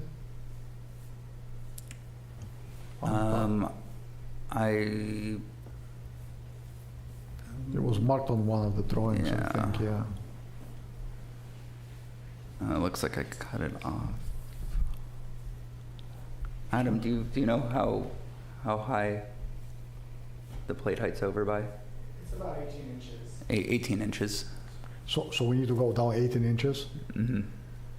Oh, that's going to be difficult with the slope. It's going to be almost a flat roof then, right? Well, it's not the roof, it's the plate height. Yeah. So, okay. So, oh yeah, right. So the other comment I want to make is about the tree. So this tree number 12, obviously it's a healthy tree. It looks very good. I agree with the forester. It's the best looking tree on the property. And the reason it needs to be removed is because of the increase of the kitchen. So the kitchen gets 4 feet longer, and that area here actually goes over the tree. And also it would obstruct the second floor. If it stays there, the tree number 12, second floor will not be possible. I would say it's a cost-benefit analysis. You know, you lose a tree, but you get a good-sized kitchen and a second floor bedroom for an ADU. In my mind, it's worth it to do it, especially since we have a bunch of other trees on the property. If there were like 1 or 2 oaks on the property and we have to lose one of them, I would say no. But we have 20 other trees on the property, and I think it's sufficiently forested. I would say in that case, I would agree that it makes sense to remove that tree number 12. But on the plate height, I'm not sure exactly how we're going to solve that. That's the reason I asked the architect about the foundation.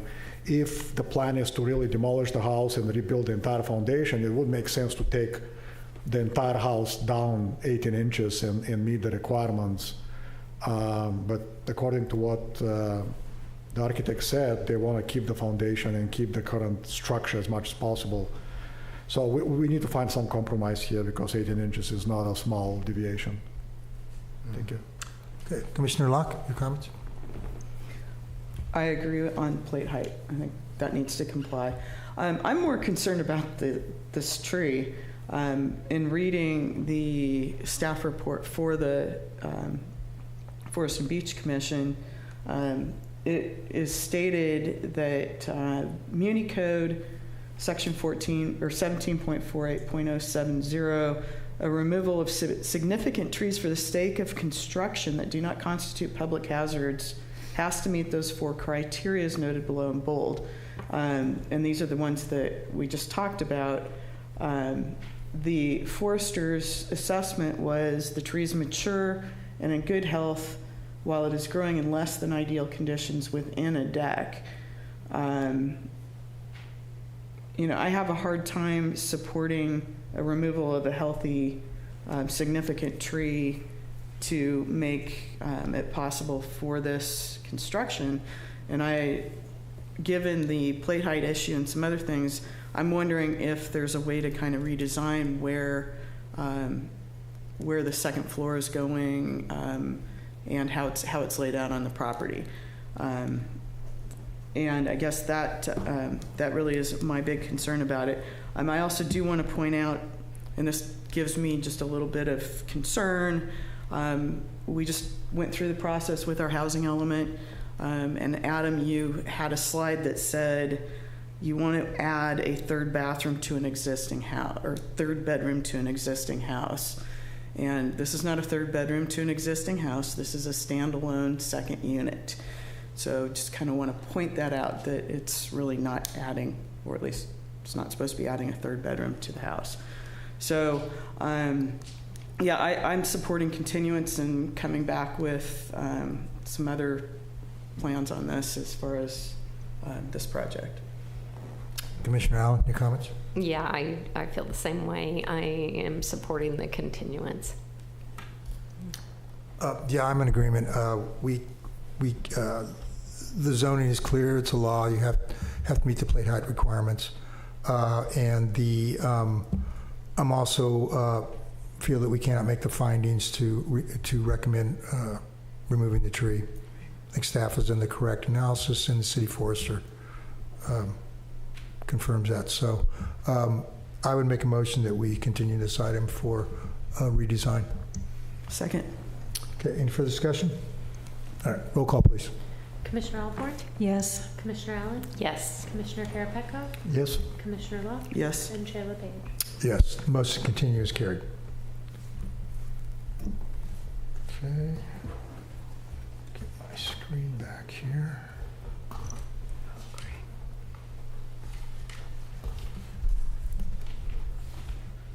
Okay, that brings us to item number 8 on the public hearings. This is a design study 24083, the DIAS projects, consideration of a track 1 design study, referral for the after the fact replacement of the existing wood windows with 100 series FiberX windows in a single family residence.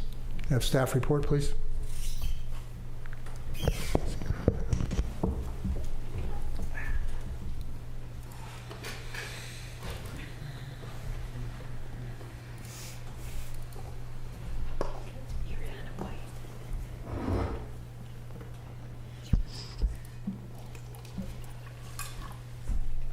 Good afternoon again.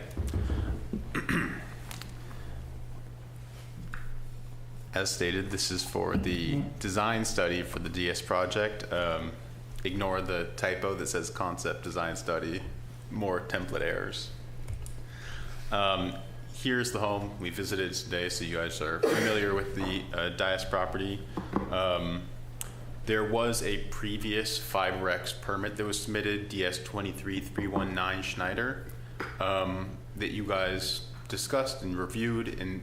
In that meeting, Renewal by Anderson provided the 100 series and 400 series FiberX windows for your review. The 100 series being the pure FiberX and the 400 series being the FiberX clad wood. At the time, it seemed generally the Planning Commission thought that the 400 series was nicer. It was a little heavier, more replicated wood and aluminum clad wood windows. But the decision of that meeting was to approve the project as proposed and see how they looked installed, because the Schneider property was set back from the street, so it wasn't going to be super visible, and this was a chance to see how the new material looked. It was a deviation from the design guidelines, similar to what we've discussed for the roofs, and it was found that because of the nature of the construction of the windows, where it's 40% wood, which is mostly recycled from the trimmings of making their other wood window products, that it met that sustainability and innovation kind of key points to the findings that we look for in deviations from the design guidelines. And since that meeting, we had, the DS project was actually on hold, pending that decision on Snyder. We didn't have a set resolution for staff to start approving FiberX windows after that meeting, so in lieu of waiting for us to make some general ruling on new window materials, they decided to come to the Planning Commission to have their property reviewed. I've discussed with the applicant, there was a misunderstanding at this property after the Schneider project was approved that FiberX was an approvable material, and they installed the windows. So the FiberX is currently installed at this property and has been for roughly 6 or so months. We've seen it now, so you've seen it in person. They are proposing to replace what I thought was going to be every window, but it's just most windows they're keeping to at the entry of the property. It's an after-the-fact permit, as discussed, due to the confusion on the point of whether the FiberX is an approvable material, and it was installed without any approval from staff. In the list, in the document that's listed, they said that the existing windows are vinyl windows, so they'd be being replaced with these FiberX windows. Here is just a snippet from the manufacturer spec sheets. The FiberX, 100 series is just the pure FiberX, not the clad wood. You can see the difference in corner seams from a vinyl window, the 40% reclaimed wood fibers. It's lighter and thinner than the 400 series. 400 series is the FiberX clad wood. It seemed to be your preference in the last meeting. It's a little thicker and more similarly replicates wood and aluminum clad windows. With that, I want to open it up to discussion amongst the commissioners. There's two motions that or two resolutions that I've brought to the commission today, one for denial and one for approval, and there's also always the option to approve with any conditions you see fit, as if you think the 400 series would be a better fit at this house, we can always amend the resolution to include language specifying that. And that's all I have for you. Jake, did they ever apply for a planning review? From my understanding, this is a permit that I took over from a different planner. So from my understanding, we had an initial design study that was submitted that was pending the resolution to Schneider. If there was some kind of precedent set on the approval of Schneider, that they can get their windows approved at a staff level if FiberX was determined to be a staff level approvable material. That resolution didn't work out that way. But there seemed to be some. You're referring to Schneider. Schneider, yes. But when I'm just asking, did they apply for design review? Schneider or no? Yes, they had an application on file. So they have an application on file. Okay. Yeah, and they were pending the Schneider. And then once Schneider got ruled upon, they thought that was the acceptance for their windows. So that was, from what's been relayed to me. All right, but they submitted a design review application. Okay, yeah. That's all I wanted to know. Any questions for staff? I have one question. How are these windows possible? You're supposed to be able to get out of the room when you have a fire, so it has to be possible to get out. I don't see how you can get out with these windows. You're required to have egress windows if there's no other means of egress for fire safety. And I believe that there are sliders in the bedrooms that create a large enough opening for people to leave in case of a fire. Yeah, but the opening is up there, so you cannot really get out. It's supposed to be, 43 3 inches feet or something like that from the floor, so that you can 43 actually. inches, and it has to be. You can get out. It has to be 7 square feet or? Oh, I can't remember the exact 7 square feet. Yeah. It sounds about right. Yeah, you can look it up. It's pretty. Yeah, so I'm not sure how that works in terms of fire code. It's a good question. I don't have a good answer for you right now, but it's something I'd run by building. It's a building department question, but Yes. It's tricky. if they would have completed the review, I'm sure that would have come up. So, okay. Any other questions for staff? All right. The applicant or the applicant's representative like to come forward, make their presentation. Come on up, somebody.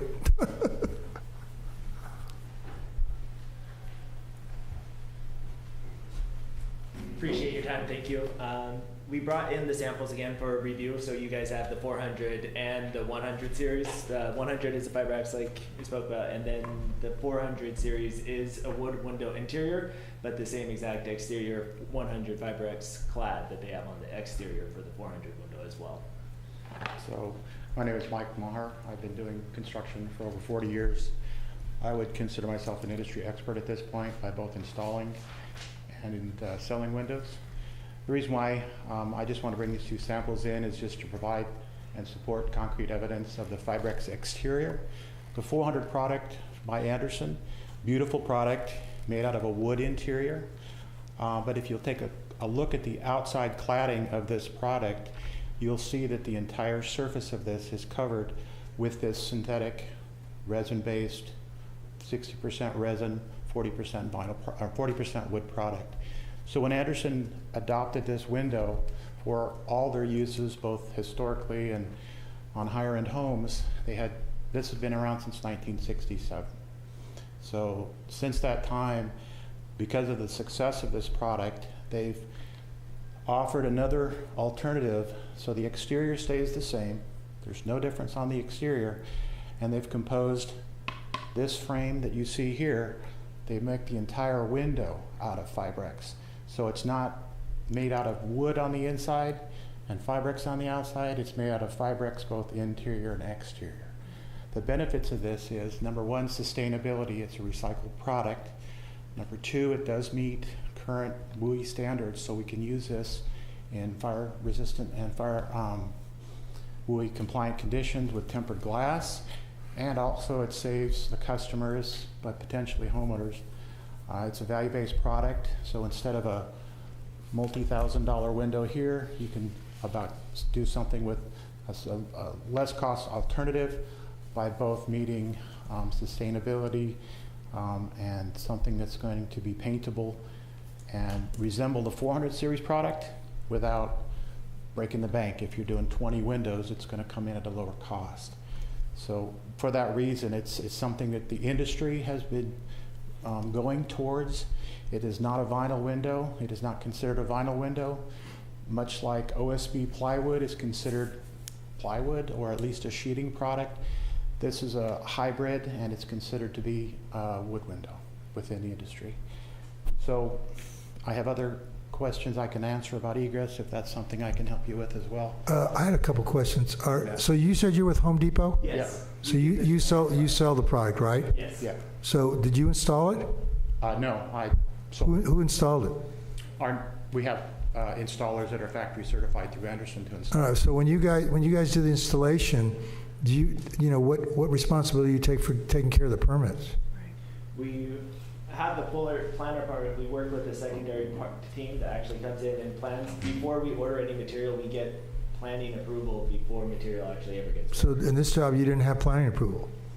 From the understanding that when we pull it to the permit, it gave us a green light saying, our runner told us we had a green light to go forward and move forward with this project. So it's Your runner? Who's the runner?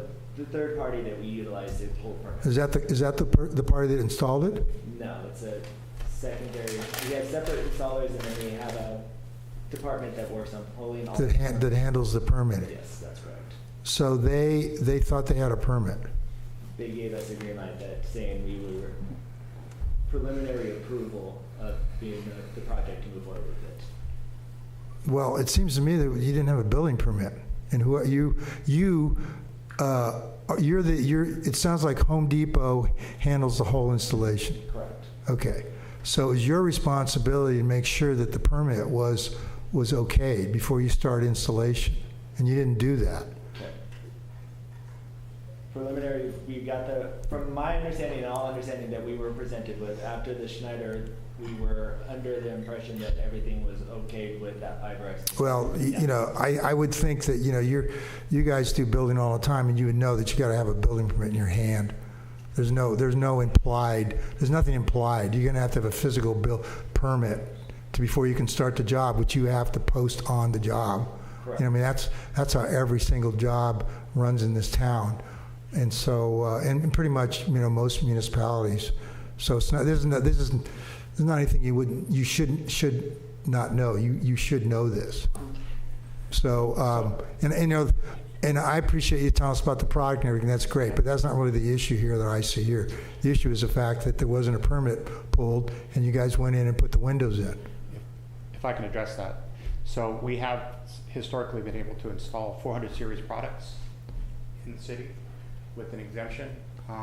But going back to 2016, these have been installed with the city through an exemption program.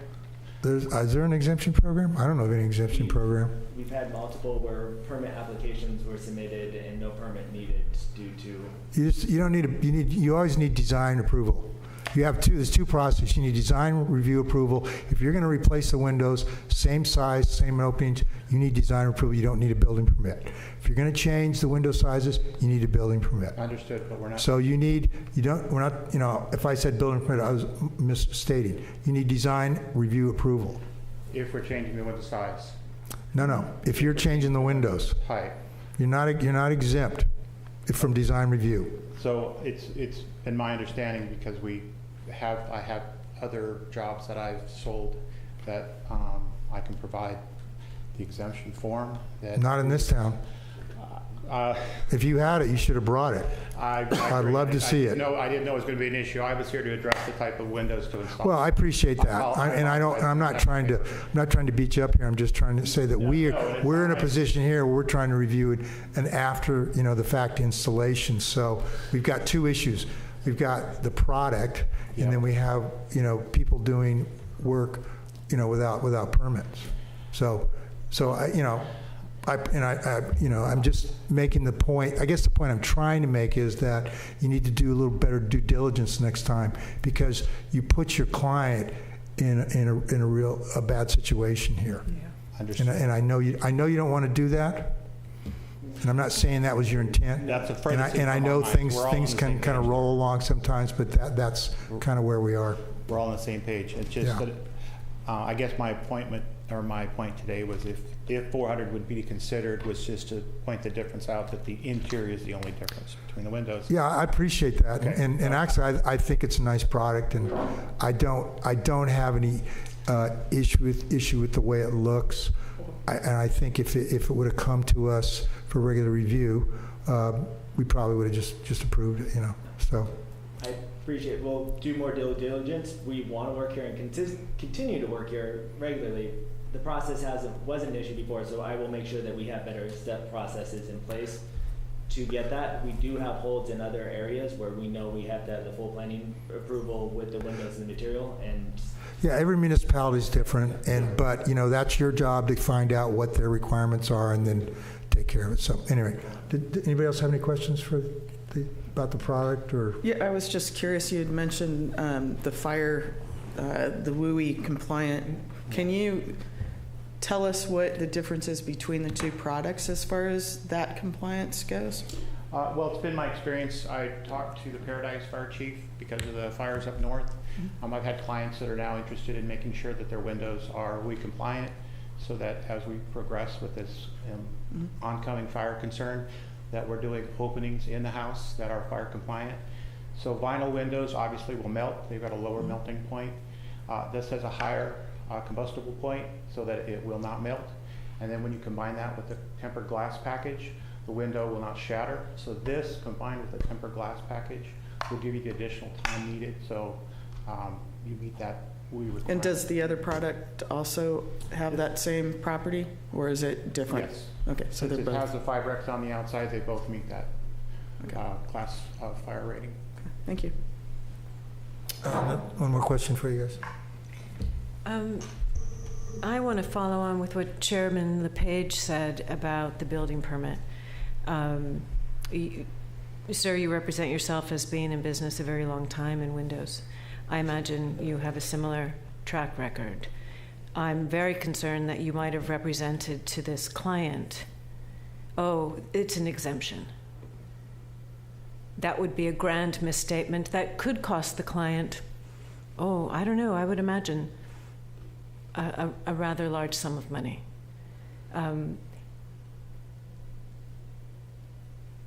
I would not be inclined to actually approve this.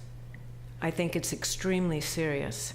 that a building permit and the code and the regulations for the city not only were not followed, but were sort of shrugged off, and that you were able to say, well, it actually wasn't me, it was the runner. The runner said. That doesn't fly with me. Understood. I just hope you understand. That's not our intention. With this Fiberx product being installed numerous times, in the past, it's my intention to give the customer the opportunity to choose between the 400 series or the 100 series. Sir, that's not the point. And the regulations and code in the city have not changed in a very long time. So to say that you have some sort of exemption that you feel that you alone can execute actually is not true. And I hope that one huge takeaway you have from this is that when you work in this city, that there is a great deal of staff that are available to you at any time that can answer your questions on behalf of your clients, in whom they place trust in you. I take that, I used the word exemption wrong. The form I'm talking about, by all means, I do not think we have an exemption. That being said, I apologize for using the wrong language. The form I'm talking about was provided to me by the homeowner that said they were exempt from the review process when it comes to the windows. I'm sorry I don't know the form, and I don't have it here with me, but it is a document I can provide that allowed us to proceed with installing windows in 400 series product. Well, to the defense of the homeowner, it sounds like there was some confusion with this other project, and so I think we've made the point here, and this is, you just have to understand, this really puts us in a difficult position, because if we are approving after the fact installations, it pretty much undermines our authority. It just sends a message to the rest of the community that, hey, you don't need to come before the planning commission, just do it and deal with it after the fact. And that is a strategy that some people use, and obviously you can see that it really puts us in a bad position. And I've been on the planning commission a long time, and you should see how some of the past planning commissioners have reacted to something like this. You think you're getting beat up here? This is nothing, really. So, any rate, I think there were, probably some problems with this other project, but lesson learned, guys. Okay. Understood. All right. Thank you. Okay. Is there anyone else from the public that would like to address the planning commission regarding this application? Any hands up online? Okay, I'm going to close the public comments, bring it back to the commissioners. And who would like to be it? Commissioner Allen. So look, we have a couple issues here. We have the window itself, and then we have the after the fact installation. So Right. I think that's kind of how we need to focus our discussion. So I'm okay with the window. I think it's fine. I mean, after seeing it installed several places today, I think it's fine. I think that Commissioner Karapetkov has a fantastic question, very valid, and hopefully doesn't put the homeowner into a situation where they have to replace windows. So I guess I would go ahead and approve reluctantly, just because it seems like it's undue cost, and there may have been some confusion at the time, and then also knowing that the staff member isn't here any longer, we can't get the full stories, what was told, so. No, the previous planner was Marnie, so I can talk to her. Oh, okay, well then that's a different story. She's conveniently not here. Oh, okay. That puts it in a different light, yeah. Anyway, yeah, those are my thoughts. Commissioner Locke? Thank you. And I'm one of those people that has come down really hard on people who do things without getting the proper permits. So in the future, please follow the rules. I think that this product actually has the environmental responsible use of recycled fibers. That is big to me. I think that the product looks good. It looks to me like a normal wood or clad window, or window that we've been approving. Comments that I think are important is that it's very energy efficient, and I think that's very important given our current environment. The fact that it does have a matte finish, and it doesn't require painting and won't fade. I think those are all things that will continue to make our town, our village look beautiful, and so I don't see that there would be a reason for that. I think the fact that it is potentially a product that will assist with our high fire zone is a plus. And so I think I support the windows both. Actually, I'll go with both the 100 and the 400 series windows. But again, people, please just don't replace things thinking you don't need to get a permit or approvals. So, no, thank you. Commissioner Karapetkov? Yeah. So in general, I'm in support of replacing windows because that increases energy efficiency, especially in the older houses like this one. It does make sense. It's probably the one thing you need to do to make sure that, you're not heating the outer space. Anyway, so that is in general, I'm in support of that, but there are benefits of following the process. For example, when we discuss projects like that, we would ask, obviously, the egress question, how you're going to get out of the house if there's a fire. That's kind of the simplest one. But then there are other things in terms of look and functionality. I remember we looked at a couple of houses where we said we recommend, or we actually not recommend, but we wanted the windows to be push-out windows, not to be sliders. And if you think in terms of energy efficiency, push-out windows are much more energy efficient than the sliders. They're much better in insulation. So there is a benefit, again, in doing that. We also do not know, or maybe we do, what the older windows were and how did they work with the design of the house. Maybe there was a better option, a better look that we could have preserved by being involved in the whole process from the beginning. Now we're looking at something that has been installed, and basically there are no other options, right? So yeah, I'm fully in support in replacing windows. This one seems to be done well. They didn't damage the siding, for example. One of the things is that if you don't do it well, then you have to replace the siding as well. It's great that the rest of the house is intact, so they didn't need to replace roofs and foundation and anything else. They just replaced the windows. I just, again, call for action, please. Don't skip the process. Come to us because you are going to benefit from it, and we will come up with a better solution. Thank you. Commissioner Ahlborn? Without a building permit, do we have an inspection report? No, but we can condition it we couldn't condition it for inspections if we would like to. Shouldn't these be inspected? I think I have some thoughts on that for conditions we could add to the permit, having the permit approved and have a special condition that they're subject to review from building regarding egress requirements. It may be such that they need to get a design study revision where they expand the openings in the bedrooms to have them lower to meet the egress and the square footage. And we could have building review that.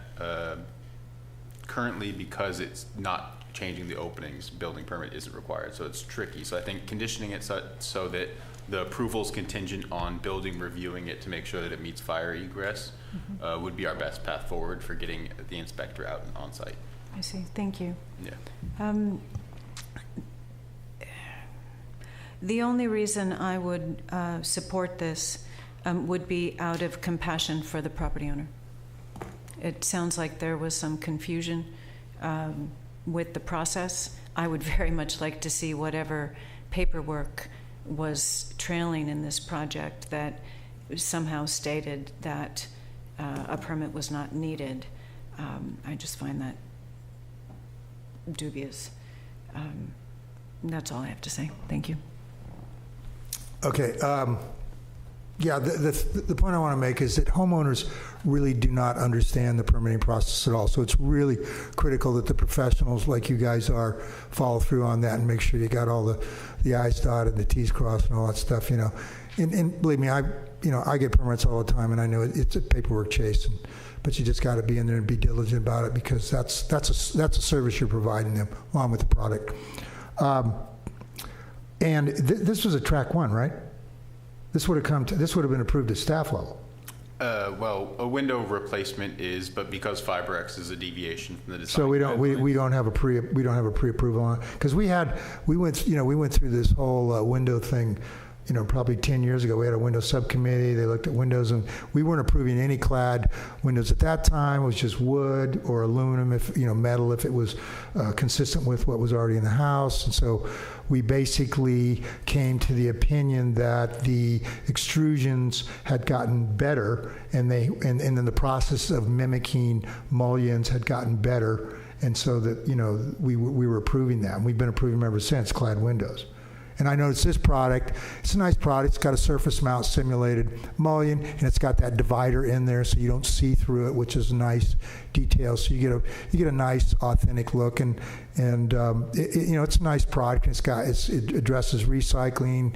It addresses fire. It's a really nice product. Anderson's a very innovative company, and they've been an innovator in the window and glazing industry for years.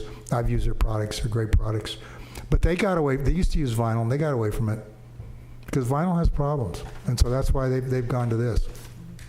So, at any rate, I think I don't want to put undue hardship on the homeowner. I think I just don't think they should be penalized because, sorry, you guys didn't follow through on the permit. So I just think, and also there was some confusion here, I think, because of this other job. So I would recommend that we approve the resolution to approve this.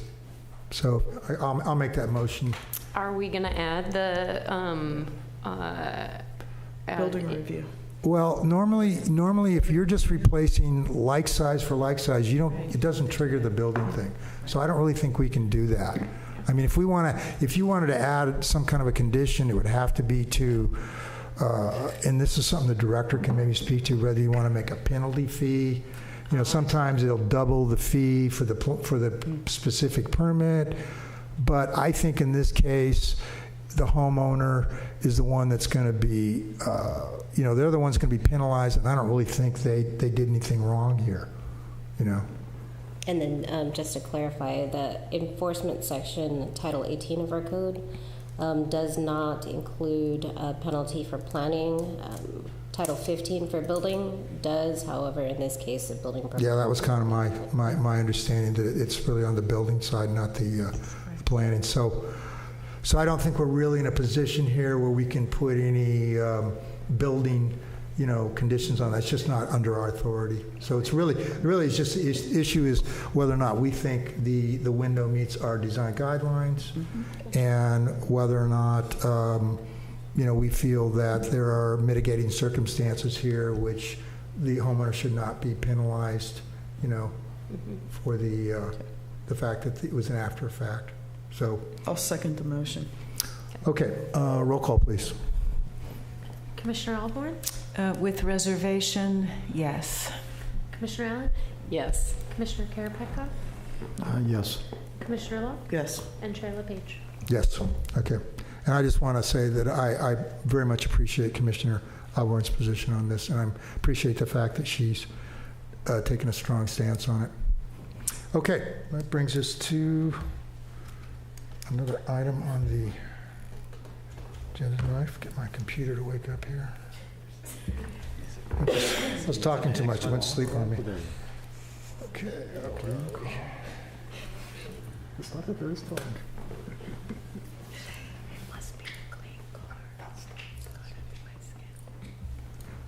I lost my connection. There it is.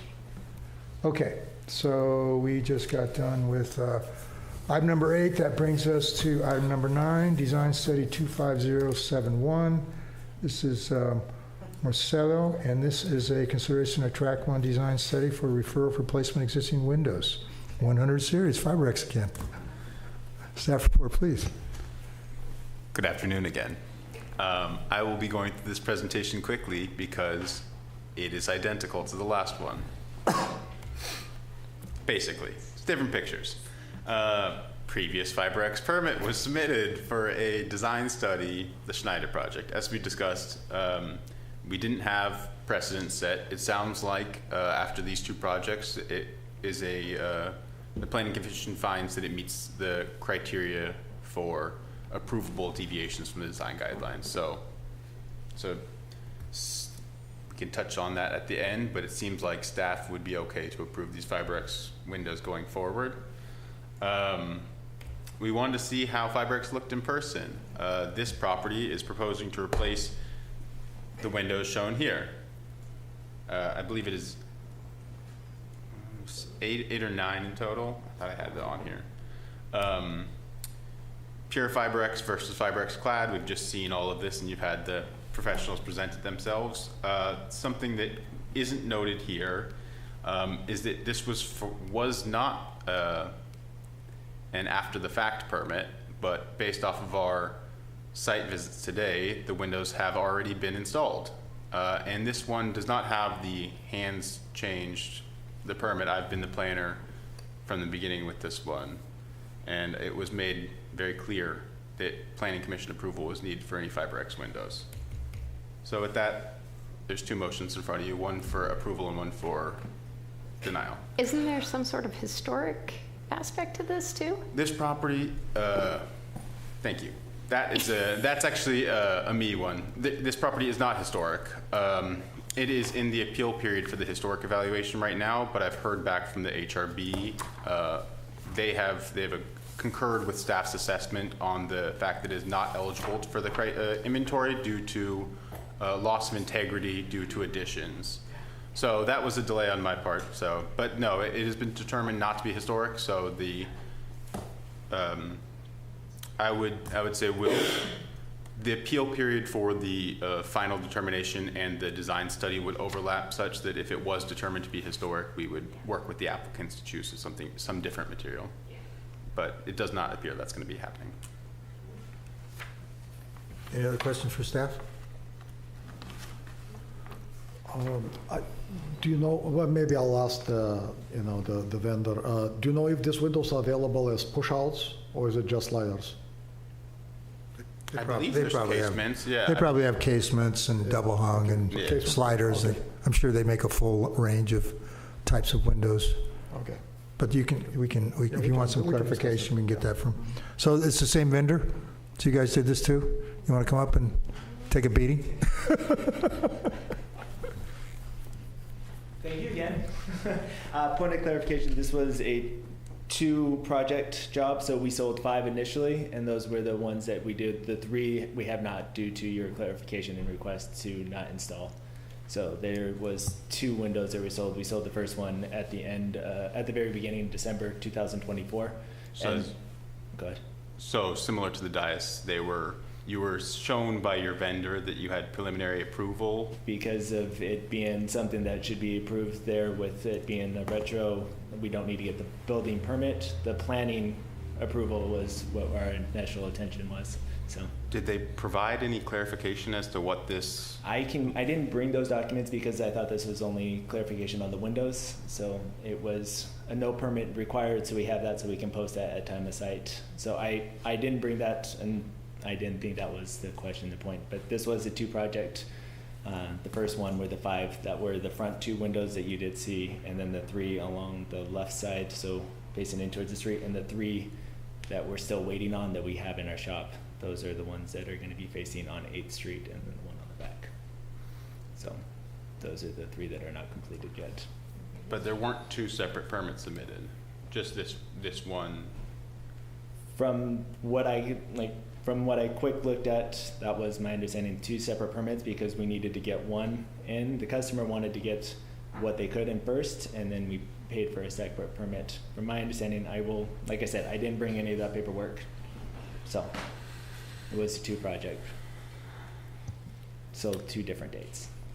Okay, any questions for the applicant? No. Okay, thank you. I have one. Can I have your name for the record? John Bellinger. Thank you. Yes, for the questions regarding window operations, single hung we cannot do double hung if that's a requirement. We can do that with the 400, but the FiberX, the 100 does not have a double. The 100 doesn't, it's just single hung. Does the 400 have a double? Yes, they do, but you can do casements, we can do all the other operating units, so too. Okay. I do have a question. If requested, would you share a copy of this paperwork that gave you direction that exempts you from? It's not an exempt. From the understanding we have, if we're doing a like for like and keeping within the same window opening, we're not modifying the sizes. Building permit was not needed if it's an approved material. I can grab all those. I just don't have them with me. It was not a part of the conversation pieces that I have, but I have no problem coming. But the homeowner submitted a design review application. Correct. Okay. Thank you. Is that correct? Does the staff agree with that comment? We received a design study in 2025. What was it? What's it? We have a design study, Design study. 2025. But it's an application, right? That was, but not for the 5 original windows that were installed, no. So We have 1 permit for all 8 windows total. For all 8 windows? Yeah. Right now? Right now, this is the one we're hearing currently. And when was that? When did they apply, make that application? I don't have the exact date, but it's in 2025. Sometime after the 5 that were installed in December. Yeah, we had the 5 December in March. They were installed in March, mid-March, for the first 5 windows, and the other 3. So there was no application filed? Not for those, not with me. Okay. No design study. He is correct that if you're not changing the size of the opening, you don't need a building permit, but... Right, but you need you need planning approval. Exactly. Right. Okay. Can we count on you going back to the third-party person? My whole intention, the whole reason I'm here is to ensure that we're doing everything right and we're presenting ourselves and giving the appropriate information to the customers to ensure that this is as smooth as process possible. We want to continue doing business here and making sure that we're not having needless conversations. Mike and me have talked, I've only met Jacob twice now, but Mike's talked to Jacob and plenty here. We want to follow the guidelines and ensure that we're keeping everything needed and doing everything appropriately. So if I need to make sure that we reprocess our steps to ensure that everything is not missing a beat because we are counting on some extra steps, I have no problem putting the things in place to ensure that we're doing everything right so we're not having you guys getting frustrated and have to approve things after the fact. Yeah, That's and not what I want to do. you've presented your product now, and staff basically, we told staff that they can approve this as a track 1 at staff level. So that makes a very streamlined process for you. You just have to go to staff, apply for the the design review, pay your fee, get it, and then you're good to go. And we will do that, and I will that's make what- sure that's with what you my need to team do. that is following over and over again because All we right. don't want to do this. This isn't fun for you guys, and I don't want to do this late at night. It's So. just, it makes a bad process all the way around. Yeah, All right. Bad staying on Home Depot, so we don't want that. All right, thank you. Thank you. Okay, I'm assuming there's nobody here that wants to make any comments. We didn't have any before. Anybody online? Okay, commissioners, you want to add anything to this? We talked about this before. No. It seems, this one seems a little different. Seems like they didn't apply for design review for the first 5 windows. Is that what I'm getting? I mean, at some point they came in and applied though, right? They did submit an application eventually. The application didn't include I wonder, reference to... why did they, it sounds like they put some windows in and then they submitted? I wonder why they did that? I'm not sure why the order of operations is the way it was. I know I met with them on site at the Dias property was that in March earlier this year to discuss On the the other- process on for the other- going forward, Uh-huh. and said, So you meant the need to homeowner or these gentlemen? all three. You meant them all. So maybe at that point, they became aware of the fact that they needed to get the design review, and so they I submitted? believe so. And I think, I don't want to speculate, but I think I understand maybe where the confusion lies with just the lack of needing a building permit. So when you're doing work that doesn't need a building permit, you post on site either a notice of authorized work or a notice of exempt work, which is maybe where that phrase is coming from, just to show people that pass by that there's no building permit, but you have received the thumbs up from the city to do the work. Right. But I just want to make sure it's clear after all this discussion, any exterior change will need a design study, even if it's exempt from building. Right. And excuse me, and Mr. Olander, is that what is posted? That comes from the city. Yes. So that's a document that Comes is from the planning department. that you provide to the applicant once you've analyzed their application. Yes, once I have approved a project that I know doesn't need a building permit, they need to get a notice of authorized work that has all the description of the work that's being done and location information and contact information in case someone that passes by is concerned about the work. And that needs to be posted on site as you would with a building permit if a building permit was required. Right. There's specific posting requirements for that. Yes. Did that supply an affidavit that they posted it? Once they get their approval, they have to post the notice of approval on site and submit an affidavit to the city saying that we posted our notice on site. And then once that appeal period is up, they can remove their notice of approval, and then they have to post their notice of authorized work on site when they're actually doing the work itself. Yeah. Okay. Yeah. All right. I'm going to recommend that we approve this project with reservations. So I'll make a motion that we approve the project. Exactly. Yeah. Do I have a second? Second. Okay, thank you. Roll call, please. Commissioner Ahlborn? With reservations. Yes. Commissioner Allen? Yes. Commissioner Karapetkov? Yes? Commissioner Locke? Yes. And Chair LePage? Yes, the motion is carried. All right, guys, I don't want to see you here again. Yeah.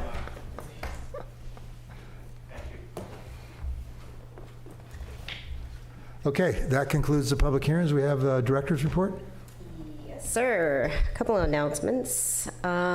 Just want to let the commission know that in July, the city council will be receiving the second reading of the ordinance for the adoption of the fire hazard severity zone map.